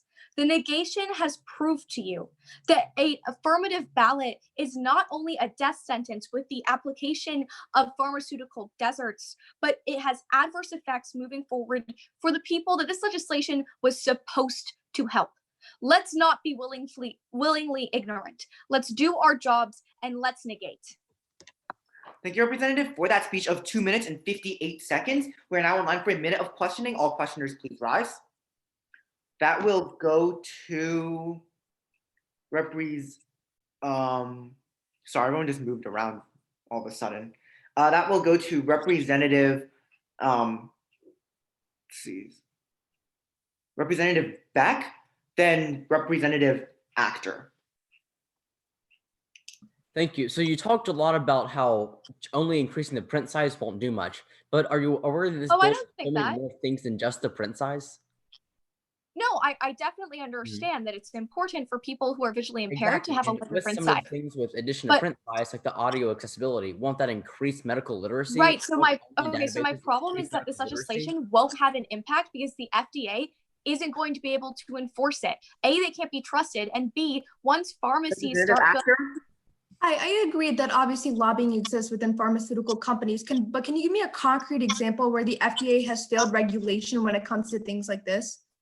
I can't give you a concrete example because we haven't really. Then how can you say the FDA cannot work because I can't, because the FDA has continuously proven to be untrustworthy. But furthermore, but you even if haven't we given throw an that example of out, when they've been we can untrustworthy. go back to the fact. Even if we throw that out, we can go back to the fact that it's going to bankrupt a lot of pharmaceutical companies. And even you admitted that it's going to result in debt. Barring any further motions, everybody please mute your mic. For the future reference of the chamber, just out of respect for the event that we do, please refrain from consuming food while in the middle of a speech. If you must, you can either ask for a point of personal privilege or wait until our 5-minute breaks in between legislation. Thank you. I understand you're hungry, I am too, but this is just out of respect for the seriousness of this debate. Thank you. Given that that was a speech in the negation, all affirmative speakers please rise. Representative Beck, unopposed. I'm Representative Beck, spelled B-E-C-K. Are my judges ready? I see one good. Third one, Mr. Ray, good. And presiding officer ready? Okay. In today's debate, The negative has turned a blind eye to two crucial things: the guaranteed solvency and the fact that we're only building on infrastructure in today's debate. I charge this Congress with one simple task: put on our glasses and realize in today's debate, we're only helping. So first, pass today's bill because it provides guaranteed solvency for 90% of the target audience. This is because 90% of people will be completely helped by this bill because of their status as non-completely blind individuals. We can look to a 2020 report from the Vision Council when they tell us that 39 Americans are either visually impaired or low vision individuals. What this means is that through the myriad of options that is outlined in Section 2 of this bill, at least one of them will work for at least someone. But next, the CDC tells us that 3.4 million Americans are currently completely legally blind. What this means is that with the new option of the audio accessibility in this bill, they're given a completely new opportunity that they previously didn't have. So we're not only extending solvency to the people who need it the most, we're extending it to people who previously would have none at all. What this means altogether is that at least 90% of people who are visually impaired in America will have solvency, and the other 10% have a very good shot at it. This is a complete record for this Congress, and that's why we pass. Understand that expanding accessibility in healthcare has been a familiar refrain in our democracy. Pass this bill and make it our anthem.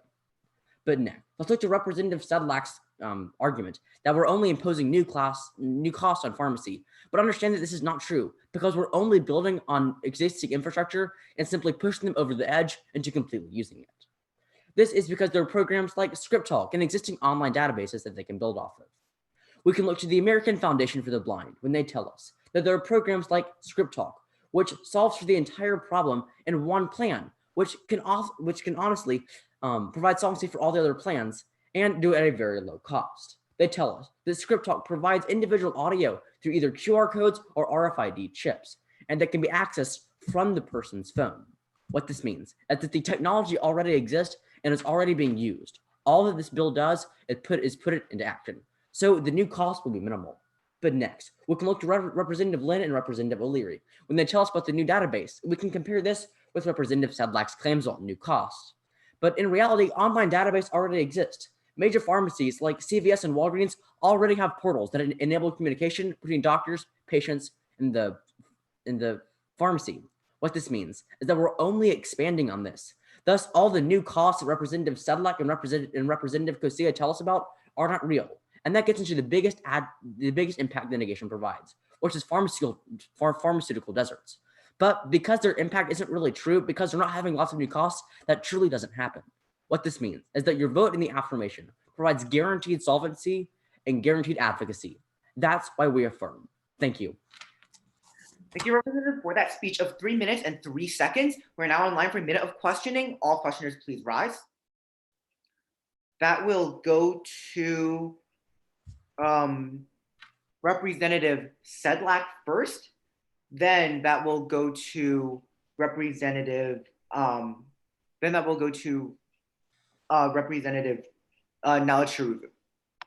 Representative Beck, if I'm a pharmacy in an underserved community and through the passage of this legislation, I now need new bottles, new paper, and a new printer, and I can't afford it, does this legislation shut me down? It does not, because first off, the expense of only $10,000 for a one-time expense is not going to shut down a pharmacy. There's margins simply aren't. There already a trend of Second, pharmacies as I said, a lot of the infrastructure already exists, so what you're saying simply isn't feasible. But if I have like a 40-year-old printer that can't compute this new printing paper that the legislation requires, do I not have a cost?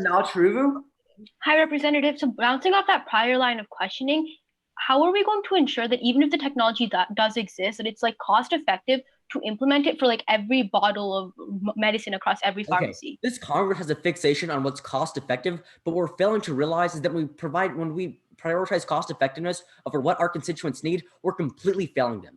So if we're not funding this legislation and we're not like cost effectiveness, that's why we affirm. The question if we're not providing pharmacies with money. Sorry, the question period has elapsed. Barring any further motions, everybody please mute your mics. Seeing that what is speech in the affirmation, all negative speakers please rise. That will go to Representative Chandy. I thank the chair. That's Representative Chandy, spelled C-H-A-N-D-Y. Just give me a smile or nod whenever you're ready.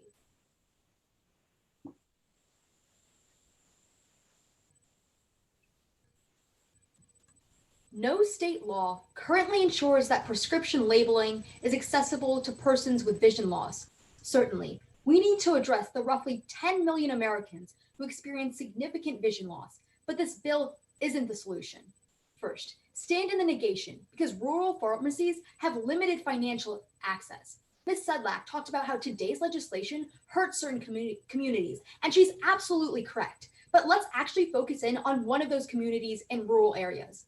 According to the National Institute of Health, in the summer of 2002, access to pharmacy services in rural areas is a critical health policy issue. Rural pharmacists rate financial access to pharmacy service as a major problem in remote rural areas. Alternative methods of providing pharmacy services, such as visually inclusive prescription labels, may therefore not even be feasible in rural areas due to financial viability of rural pharmacies and the potential impact of Medicare prescription benefits.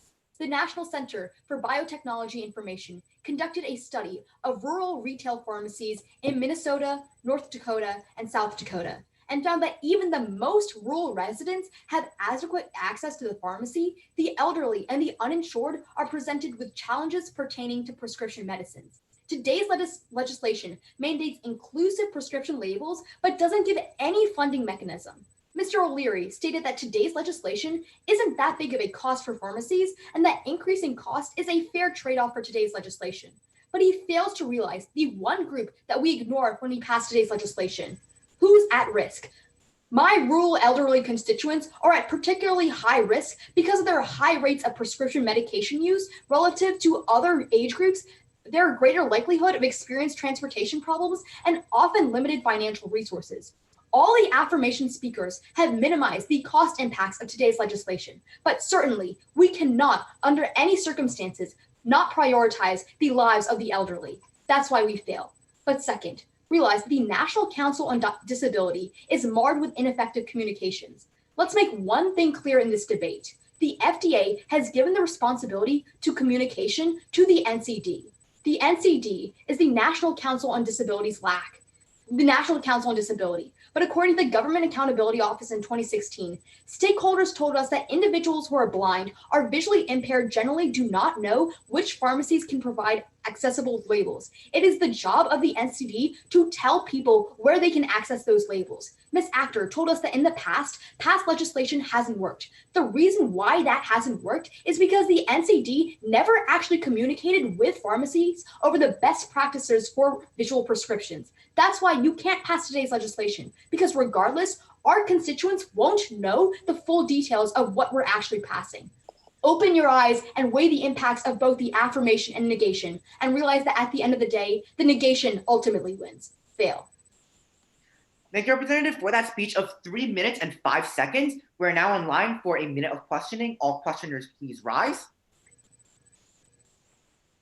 That will go to Mr. O'Leary, then Mr. Lin. Hi, Ms. Chandy. So we've already established in the round through Ms. Sedlak's speech that it only costs about $10,000 in order to have the necessary provisions under this legislation, right? Okay, so $10,000 is actually still a lot of money for rural pharmacies that aren't big chains. Okay, but even with rural pharmacies, how low is their income to the point that, first of all, they're not even able to afford $10,000, but second of all, if they have less than that, how are they able to survive as a pharmacy? The reason why is because they're not serving as many people as a big pharmacy like CVS does. Thank you. Thank you. So in the affirmation world, some rural pharmacies might close down. In the status quo, visually impaired people are dying from taking the wrong amount of medication. Why should we prefer the status quo? So you can't really weigh those impacts because regardless, even if we were to pass today's legislation, the public wouldn't know that we passed it because in the past, the NCD was responsible for telling the public, but they never did that. The public would not know if we increase the font size on all pill bottles? No, because they would only know if they specifically asked a pharmacist. Have you laughed? Barring any further motion, everybody please mute your mics.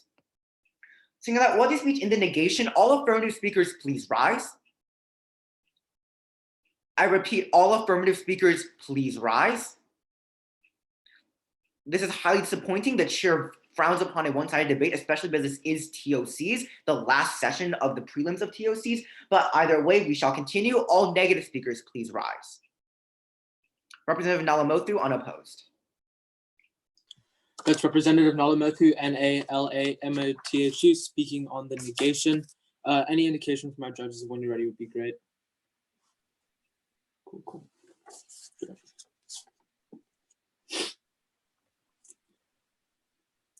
The meaning of the phrase Kobayashi Maru has expanded way past its Star Trek origins. It's evolved into something emblematic of a no-win situation or a double bind. It's because this legislation traps visually impaired patients that I see no other alternative but to fail. This legislation actually empowers data mining companies because Section 2F of this legislation states that an online database must be established at every pharmacy. It mandates that every time someone goes into a new pharmacy, they have to establish a completely different prescription history. But this isn't as easy as it sounds. Establishing an entire prescription history takes time and effort. It's not as simple as transferring the information from a doctor's office. The Albany College of Pharmacy in 2019 explains that chain pharmacies don't share information with each other. So if you want to get a prescription from a different pharmacy than what your insurance provider can give you, you have to physically give all your data to the other pharmacy, which means to sit down and interview with them so they can make sure there aren't any harmful drug interactions. And nowadays, that's a huge security concern because data mining agencies get tons of data from these pharmacies. But in the status quo, that amount of data makes it impossible for data mining companies to match data with a specific individual. But this legislation gives them the ability to match you with the medical history that they bought. And that's because according to The Guardian on January 10th of 2017, by forcing patients to give their data to multiple pharmacies, data mining agencies can get another data point, and that changes everything. They can cross-reference data from pharmacy A to pharmacy B and literally link people with patient data. It's horrifying, but it's technically legal under the Health Insurance Portability and Accountability Act in the status quo. Representative O'Leary, understanding medical histories is vital to prevent harmful drug interactions. But mandating the creation of multiple databases is only going to destroy our right to privacy. But it's the choice between giving up our privacy and drug prices in the status quo that's actually going to double bind low-income Americans. According to Medco Health Solutions in 2019, the way our prescription system works right now is that different pharmacies negotiate different prices with drug manufacturers. This results in different prices at different places. $20 at Costco might be $140 at CVS. But the problem is that if you switch insurance, if you go to a different pharmacy than what your insurance provider allows you, you actually have to pay that increased price. So in the status quo, you can pay $20 out of pocket at Costco, or you can pay $140 co-payment through your insurance. But that's where this legislation makes things so much worse, because data mining companies are empowered if people make that switch in pharmacies. And this legislation puts patients in a double bind. They either switch pharmacies and allow data mining companies to identify them based on their medical history, or they overpay for life-saving medication. And that's a choice I don't want my low-income constituents to make. So we're going to fail this legislation. Thank you, Representative, for that speech of exactly 3 minutes. We're now in line for a minute of questioning. All questioners, please rise. I will go to Representative O'Leary. Hi, Representative. So you explained that companies are going to be able to data mine online databases, right? Mm-hmm. Okay, so are these databases going to be public for separate companies? I'm not sure if they're going to be public, but pharmacies sell their databases to data mining companies. Okay, but this database doesn't necessarily contain like individual identities, right? It contains No, it specific doesn't matter if it doesn't give you the names, but the fact is that they can cross-reference medical histories based on a given area of the pharmacy and determine the identity based on Would anybody like the last questioning block? Again, oh, Representative Actor. So bouncing off that previous line of questioning, what's the net harm with these databases if it's increasing interactions and helping patients? So the problem with having multiple databases is that now data mining companies can invade your privacy by linking you to your medical history based on what they buy from pharmacies. Right, but don't databases already exist? Not even with pharmaceutical companies, with doctors and such. Have we seen any data breaches in those places? But that's because they're only centralized to one database. But when you put medical histories on multiple databases, that's when we see these data mining companies can match you with medical histories. Barring any further motions, everybody please mute your mics. Seeing that was a speech in the negation, we must have a speech in the affirmation to continue debate. Is there a speech in the affirmation? Representative Tang?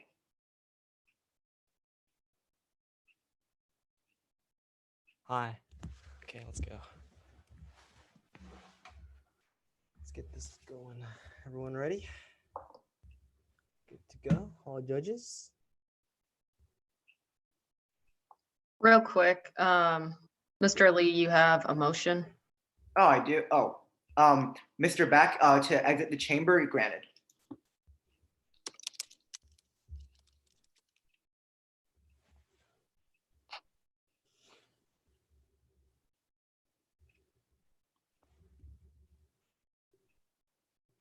The ability to see. It's one of our most important 5 senses, but not everyone in our nation has the perfect 2020 vision or their 2020 goals that they want to make. Throughout the course of today's debate, the negation's most singular prominent argument has been cost. And each negation speaker has different warrants as to why it's going to cost more expensive. But there's 3 responses I would like to make to that. The first response I would want to say is that these costs aren't going to happen, as they're much more exaggerated than the negation seems to make. The reason why they're a lot exaggerated is because a lot of these pharmaceuticals, according to LA Healthcare Plan, as well as the Center for Disability Issues and Health Professions, already have similar auditory or visual aids. They don't need to cover the full cost of it because they already have stuff like vibrating watches. They have an audio tape or CD DVD from older times, or Talking RX, Script Talk, or Voxcom 3. All of these examples are auditory and visual aids that they don't need to cover the cost for. The second response I would like to make is just to dispute the cost of $10,000 in the first place. So I think we can all agree that changing the font size isn't going to be that expensive. Even if you have an old printer, you can still make the font size bigger. That's really just a click of the button. So the majority of the cost of aids should be from the visual or auditory aids. Like, those are actual technology and smart devices that need to be cost. However, according to the Disabled World on Thursday, 29th of November of 2018, they detail some of the costs for some visual aids. Most of those, like medication reminder pill bottles, are only $25. And the most expensive one I see on here is $140, which is a talking color identifier. Most of these identification costs aren't as expensive as they seem. But let's say the $10,000 was true, and I can't really equip the actual, the numbers to go behind it. The third response I would like to say is the argument and warrant that pharmaceuticals can't pay for it. I would like to contend that the number one reason why pharmaceuticals are supposedly closing down isn't because of costs, but rather it's because of a lack of certified pharmaceuticals. According to the Bureau of Labor Statistics on Occupational Employment and Statistics for 2017, the reason why pharmaceuticals are closing is because less than 12% of all pharmacists in the US are employed in non-metropolitan areas. What this means is that the reason why rural pharmaceuticals are closing down is because those pharmacies, or the people who run the pharmacies, don't want to move to rural areas. It has nothing to do with cost. They should still have the money to repay back all of those $10,000 costs if that is true. Now that we've addressed the number one warrant and the number one impact of the negation, we have to see why the affirmation wins in terms of impacts. According to Science Direct from Julie M. Gerhardt, she says that approximately 98,000 people die every single day from medical errors. Every single person in affirmation has made the same point of saving lives. And saving lives we will. Thank you. Thank you, Representative, for that speech of 3 minutes and 4 seconds. We are now in line for a minute of questioning. All questioners, please rise. That will go to Representative Cosio, then Representative Sedlak. Hi, so we can all agree that saving lives is really important and that this bill is also important, but why can't we just pass better legislation that provides funding and subsidies as well as omits the database part? My argument against anything that says that I should pass another piece of legislation is that the average time it takes for a bill to pass in Congress is like 60 days. I can't afford. Okay, sure, but we're Congress. Why can't you and I just meet directly after this session and work out a bill, work out a better piece of legislation? If it was that easy, we would fail everything.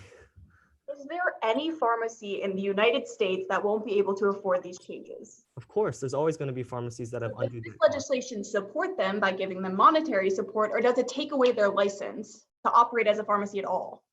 Not necessarily. I think the impacts from the That's the negation are legislation really said. exaggerated. Like you're exclaiming that loads of But pharmacies are going to close. pretended to me that there are pharmacies in the United States who won't be able to afford these changes. That's why I have to weigh. Shut down under the passage of As we laugh, To admit. barring any further motions, everybody please mute your mics.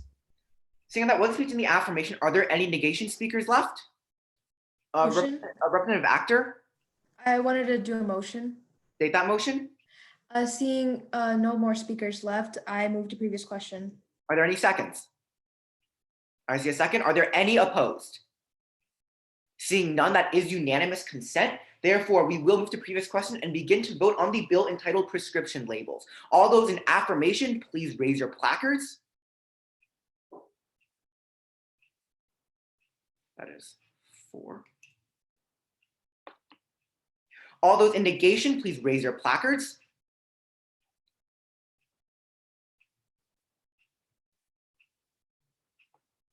There should be 1 abstention. Correct me if I'm wrong. Okay. Brennan. Yeah.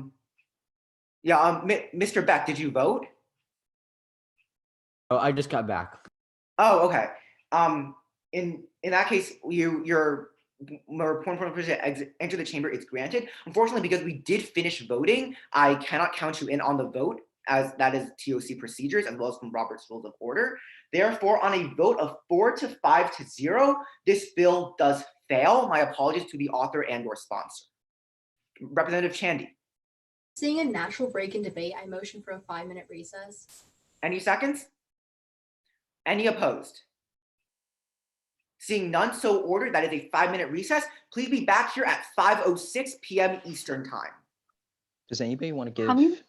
I can give it for staff if you want. I have a neg. Oh wait, I have an app, but it's not like a sponsor, so you can go for it. Yeah, sure. I'll do it. I just need to go get something really fast. I also got in F. Oh, do we know how many speeches there are? Well, if we come back at 5:06, right? If we buffer 5 minutes per person, then if we're lucky, we'll get in 5. But I'm gonna just say 4 because I don't think it's likely we're gonna get in that 5th speech. Now, Chirubu and O'Leary, are you both half? Yeah. Yes. Okay. If you want, I'll give the sponsorship. I can do that. That's chill. See, No, we're top 3 in what's it called? Precedence or recency. Yeah. So right now, the people, the top 3 right now are O'Leary, Nala Chiruvu, and Lynn. Yeah. And we're all out. That's kind of funny. Okay, I can I'll give the sponsorship because mine's like more formatted as a sponsorship than I thought it was. So Sure. Okay. All right, I'm just gonna grab something. Gordon. Yeah, what's up? Can you tell me like where I'm at for questioning? For questioning, you are at the top of the 5th column. So you have 5 questions right now. The only people ahead of you are Representatives Nalamothu with 2 questions and Representative Tang with 3. Okay, thank you. So you're third and wait, Representative Lee, how many questions do I have? Representative, you have 5 questions. Okay, thank you. How many do I have? Sorry. Representative Tosia, no problem. This is what I'm here for. You also have 5 questions. Epic. Thank you.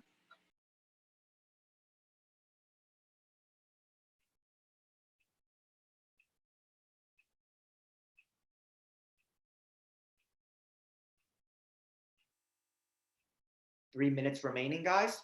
I haven't been lagging at all now that I'm connected to this hotspot, right? Yeah, you're really good. Okay, Yeah, I'm just making sure. You're good. All right. Really quickly, I'm using my phone and it's like about to die. When I do it like this, am I tilted on your screen or does it like I'm sideways or? Yeah. All right, I'll figure it out. I gotta figure that out then. What about now? Oh, You're fine now. Now you're good. I'm good? Okay. Yep.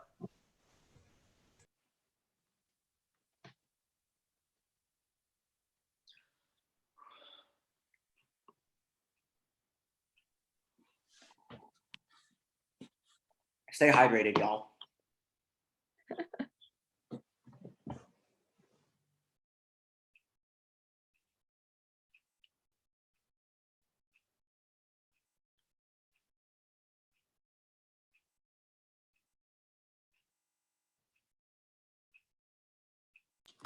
Do you guys have school for the rest of the year online, or are you guys going back to like school? Well, right now it's technically my spring break. Really? Really? That's Yeah. late. We have a very late spring break, yeah. Right? Technically my spring break. I go back to school next week, What? until May 15th. At which point our governor will make our governor, because I live in New Jersey, like our school boards automatically defer to the governor for like literally everything. And so Wait, I like just realized this whole thing is on YouTube. Wonderful. great, we can talk about whatever we want.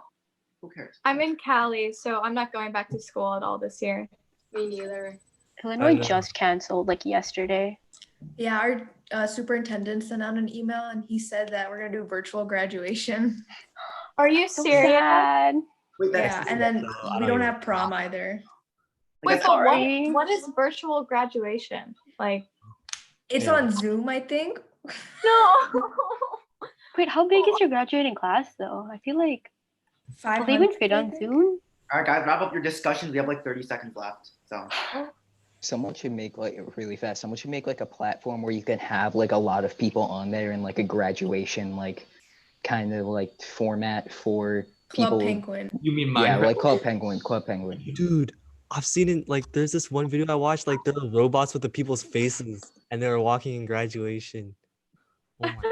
That's pretty cool. If you like that. We actually set up a Minecraft server for a class to reconstruct the campus. So, I mean, we could do it there. all right, guys, 5 seconds remaining. So for those of you guys, I believe Representative Nalamothu, if you wouldn't mind. All right, guys, 5 minutes is up. Thank you. I believe everybody is present. I call this session back into order at 5:06 p.m. Eastern Time. We will now move on and debate the next bill on our agenda entitled Copyright Law. Is there an author and or sponsor present? Representative O'Leary. I thank the chair. Hello, everybody. I am Representative O'Leary. That's O'Leary, once again, spelled Oleary. And judges Parley PO, I'm always ready when you are. So just let me know.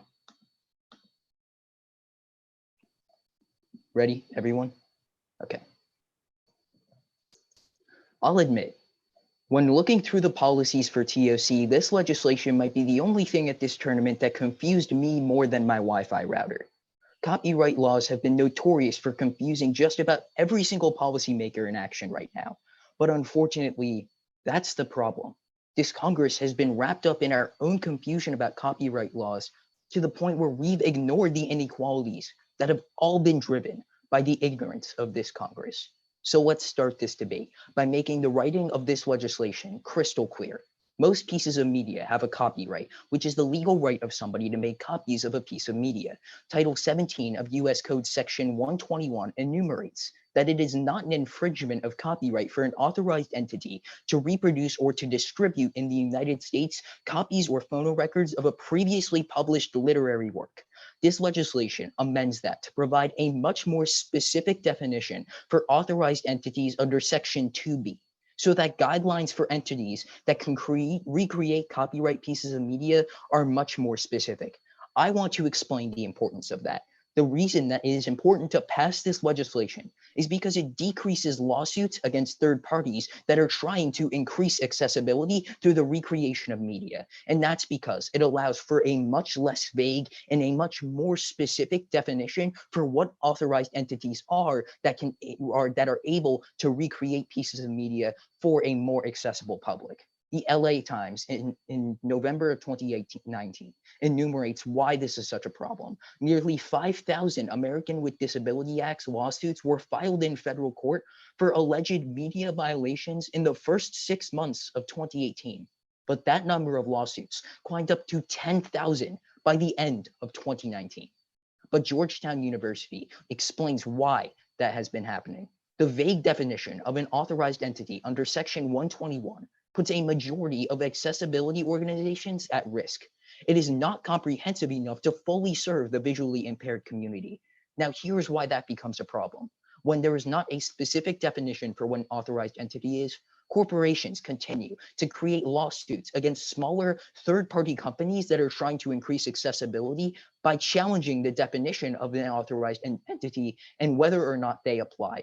This legislation stops that by ensuring that less third parties are targeted by large corporations with media copyrights to ensure that less and less third parties are victim to the power of large corporations. This isn't an argument about copyrights and confusion. This is an argument about profit and people. Don't let your confusion block our path to a better future for not just those who are most able, but for every single person in America. Thank you, Representative, for that speech of 2 minutes and 57 seconds. We're now in line for 2 minutes of questioning. All questioners, please rise. That will go to first Representative Shandi, then Representative Nala Charuvu, and we will go from there. Hi, Mr. O'Leary. So if I'm a foreign company but have a headquarter in the United States, what is keeping me or preventing me from taking someone else's work and using it? Copyright laws. Where in today's legislation does it say that foreign companies that are based in the United States can't actually take information?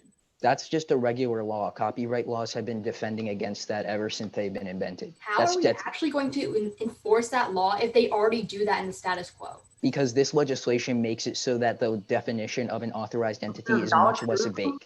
Hi, Representative. Is there any cost for like the third-party entities to be able to like create and distribute this work? Okay, so even if there is a cost, I can't imagine it's substantial. And would that cost like turn on to the disabled people who are like accessing this work? No. Okay, so moving on, in how the do we past. ensure that we can like protect the corporations themselves?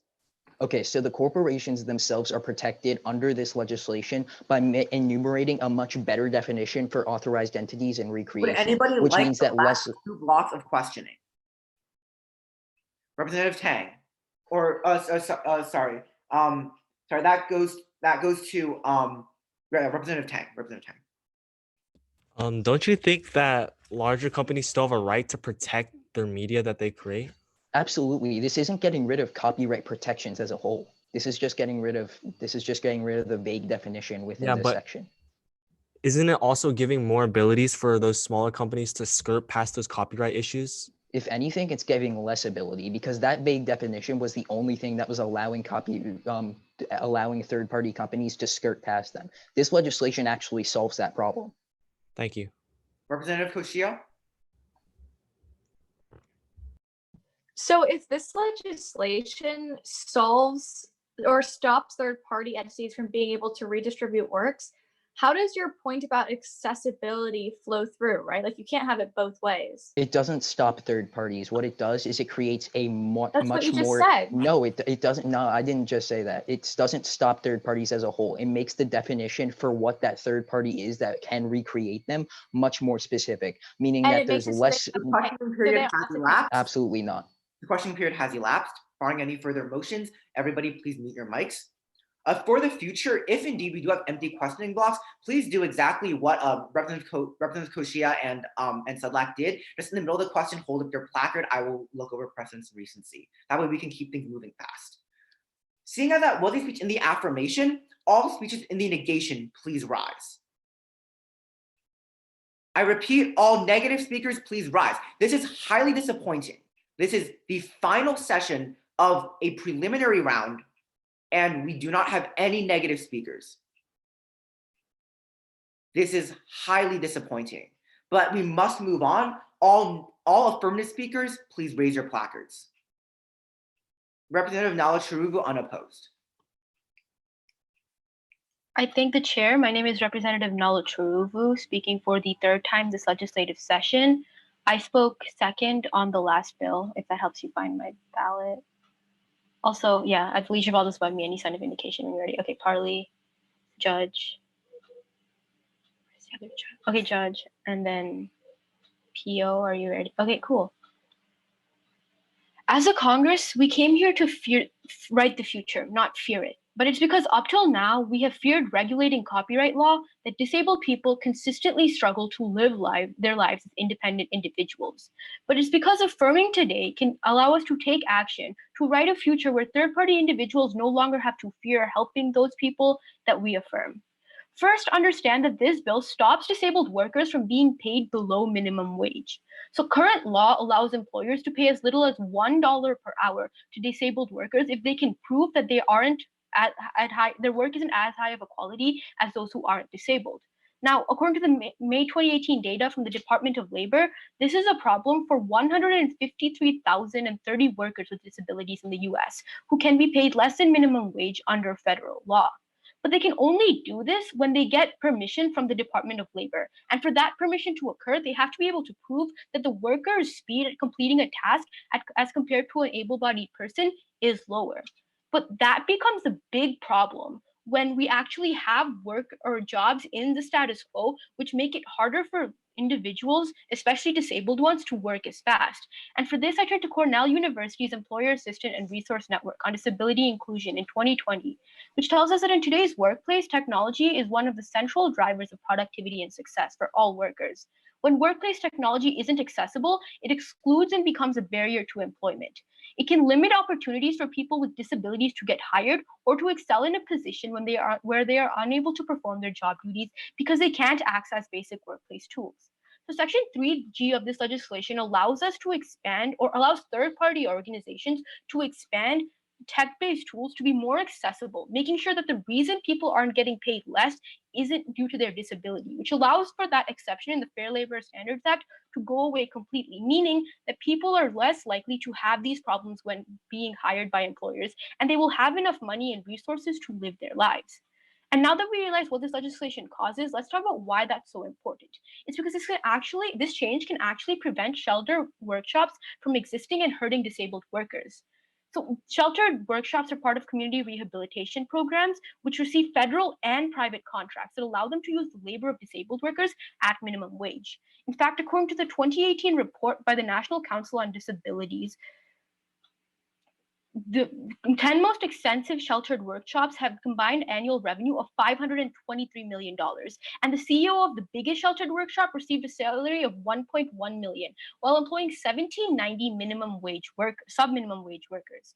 So when we affirm today, we'll be able to remove the disadvantage that disabled workers inherently have by allowing third-party entities to provide them with the resources they need to live their normal lives, which means that when we affirm, we can actually remove the wage disparities present throughout the entire economy and specifically within these disabled workshops themselves, meaning that when we affirm today, we can not stop fearing the future and allow everyone to write their own. Your representative, that is your time of 3 minutes and 10 seconds. Seeing as that still was an affirmation speech, we will only be conducting 2 blocks of questioning, as it is not a first negation. So now moving on, we will be only doing 2 blocks. Therefore, these blocks will be going to representatives. Sorry, everyone keeps moving on my screen. This is really quite annoying. But Representative Beck, then Representative Sedlak. Thank you. So if empirically, a worker with a disability can be less productive than an able-bodied worker, why is it fair for us to force upon the employer the same wage if they're not having the same productivity? So they're not having the same productivity because they don't have access to the same amount of resources. But this legislation provides third-party entities the ability to give them those resources, which means we can allow them to be. Is it not unfair for us to impose? But that's when we give them those resources, we're increasing productivity. When we increase productivity, that makes them equal, which makes the wage justified. But we're not necessarily giving them. Hi. What safeguards do we have to prevent this policy from becoming a loophole to getting people's media for free? Sorry, can you repeat the question? I feel like there's a little lag.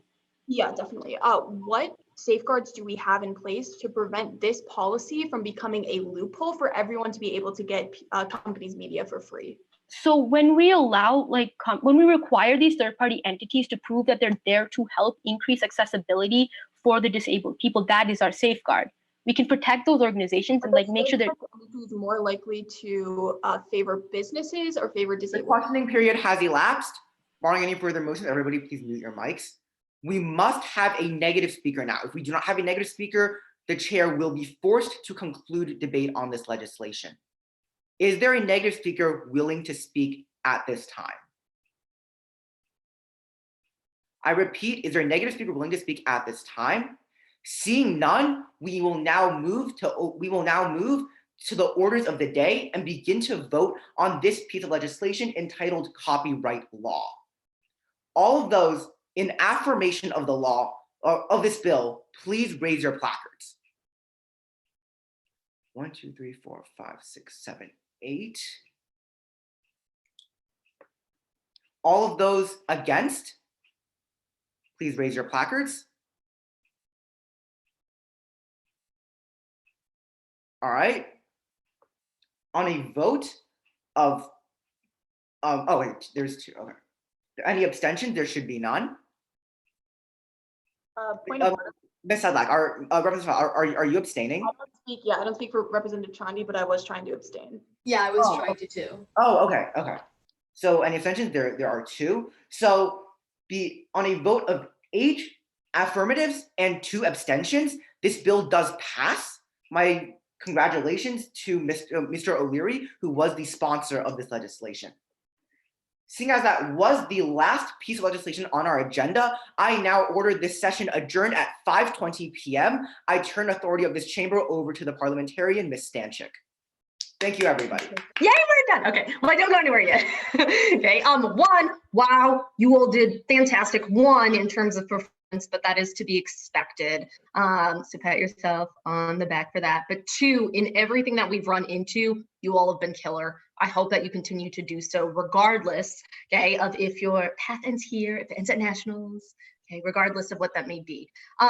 Judges, please make sure you remember 2 hours to the PO, okay, and that you should turn in your ballots within 30 minutes. Otherwise, Tab is very unhappy. Apart from that, folks, I don't know much about when breaks come out. I know they said they can do it as soon as possible, but it's not like you're going anywhere, so stay near your computer and you will know. Luckily you'll get to see all ballots, so comments from all judges, including me. And that's all I have for you folks. Stop looking at a screen now. Go see the sun. Thank you. Thank you. Thank you. Thanks, everybody. Thank Good you. luck. Good job, everyone. Good job today, guys. Good job, everyone. Lol, Good luck. lol, lol. All right, good luck, y'all.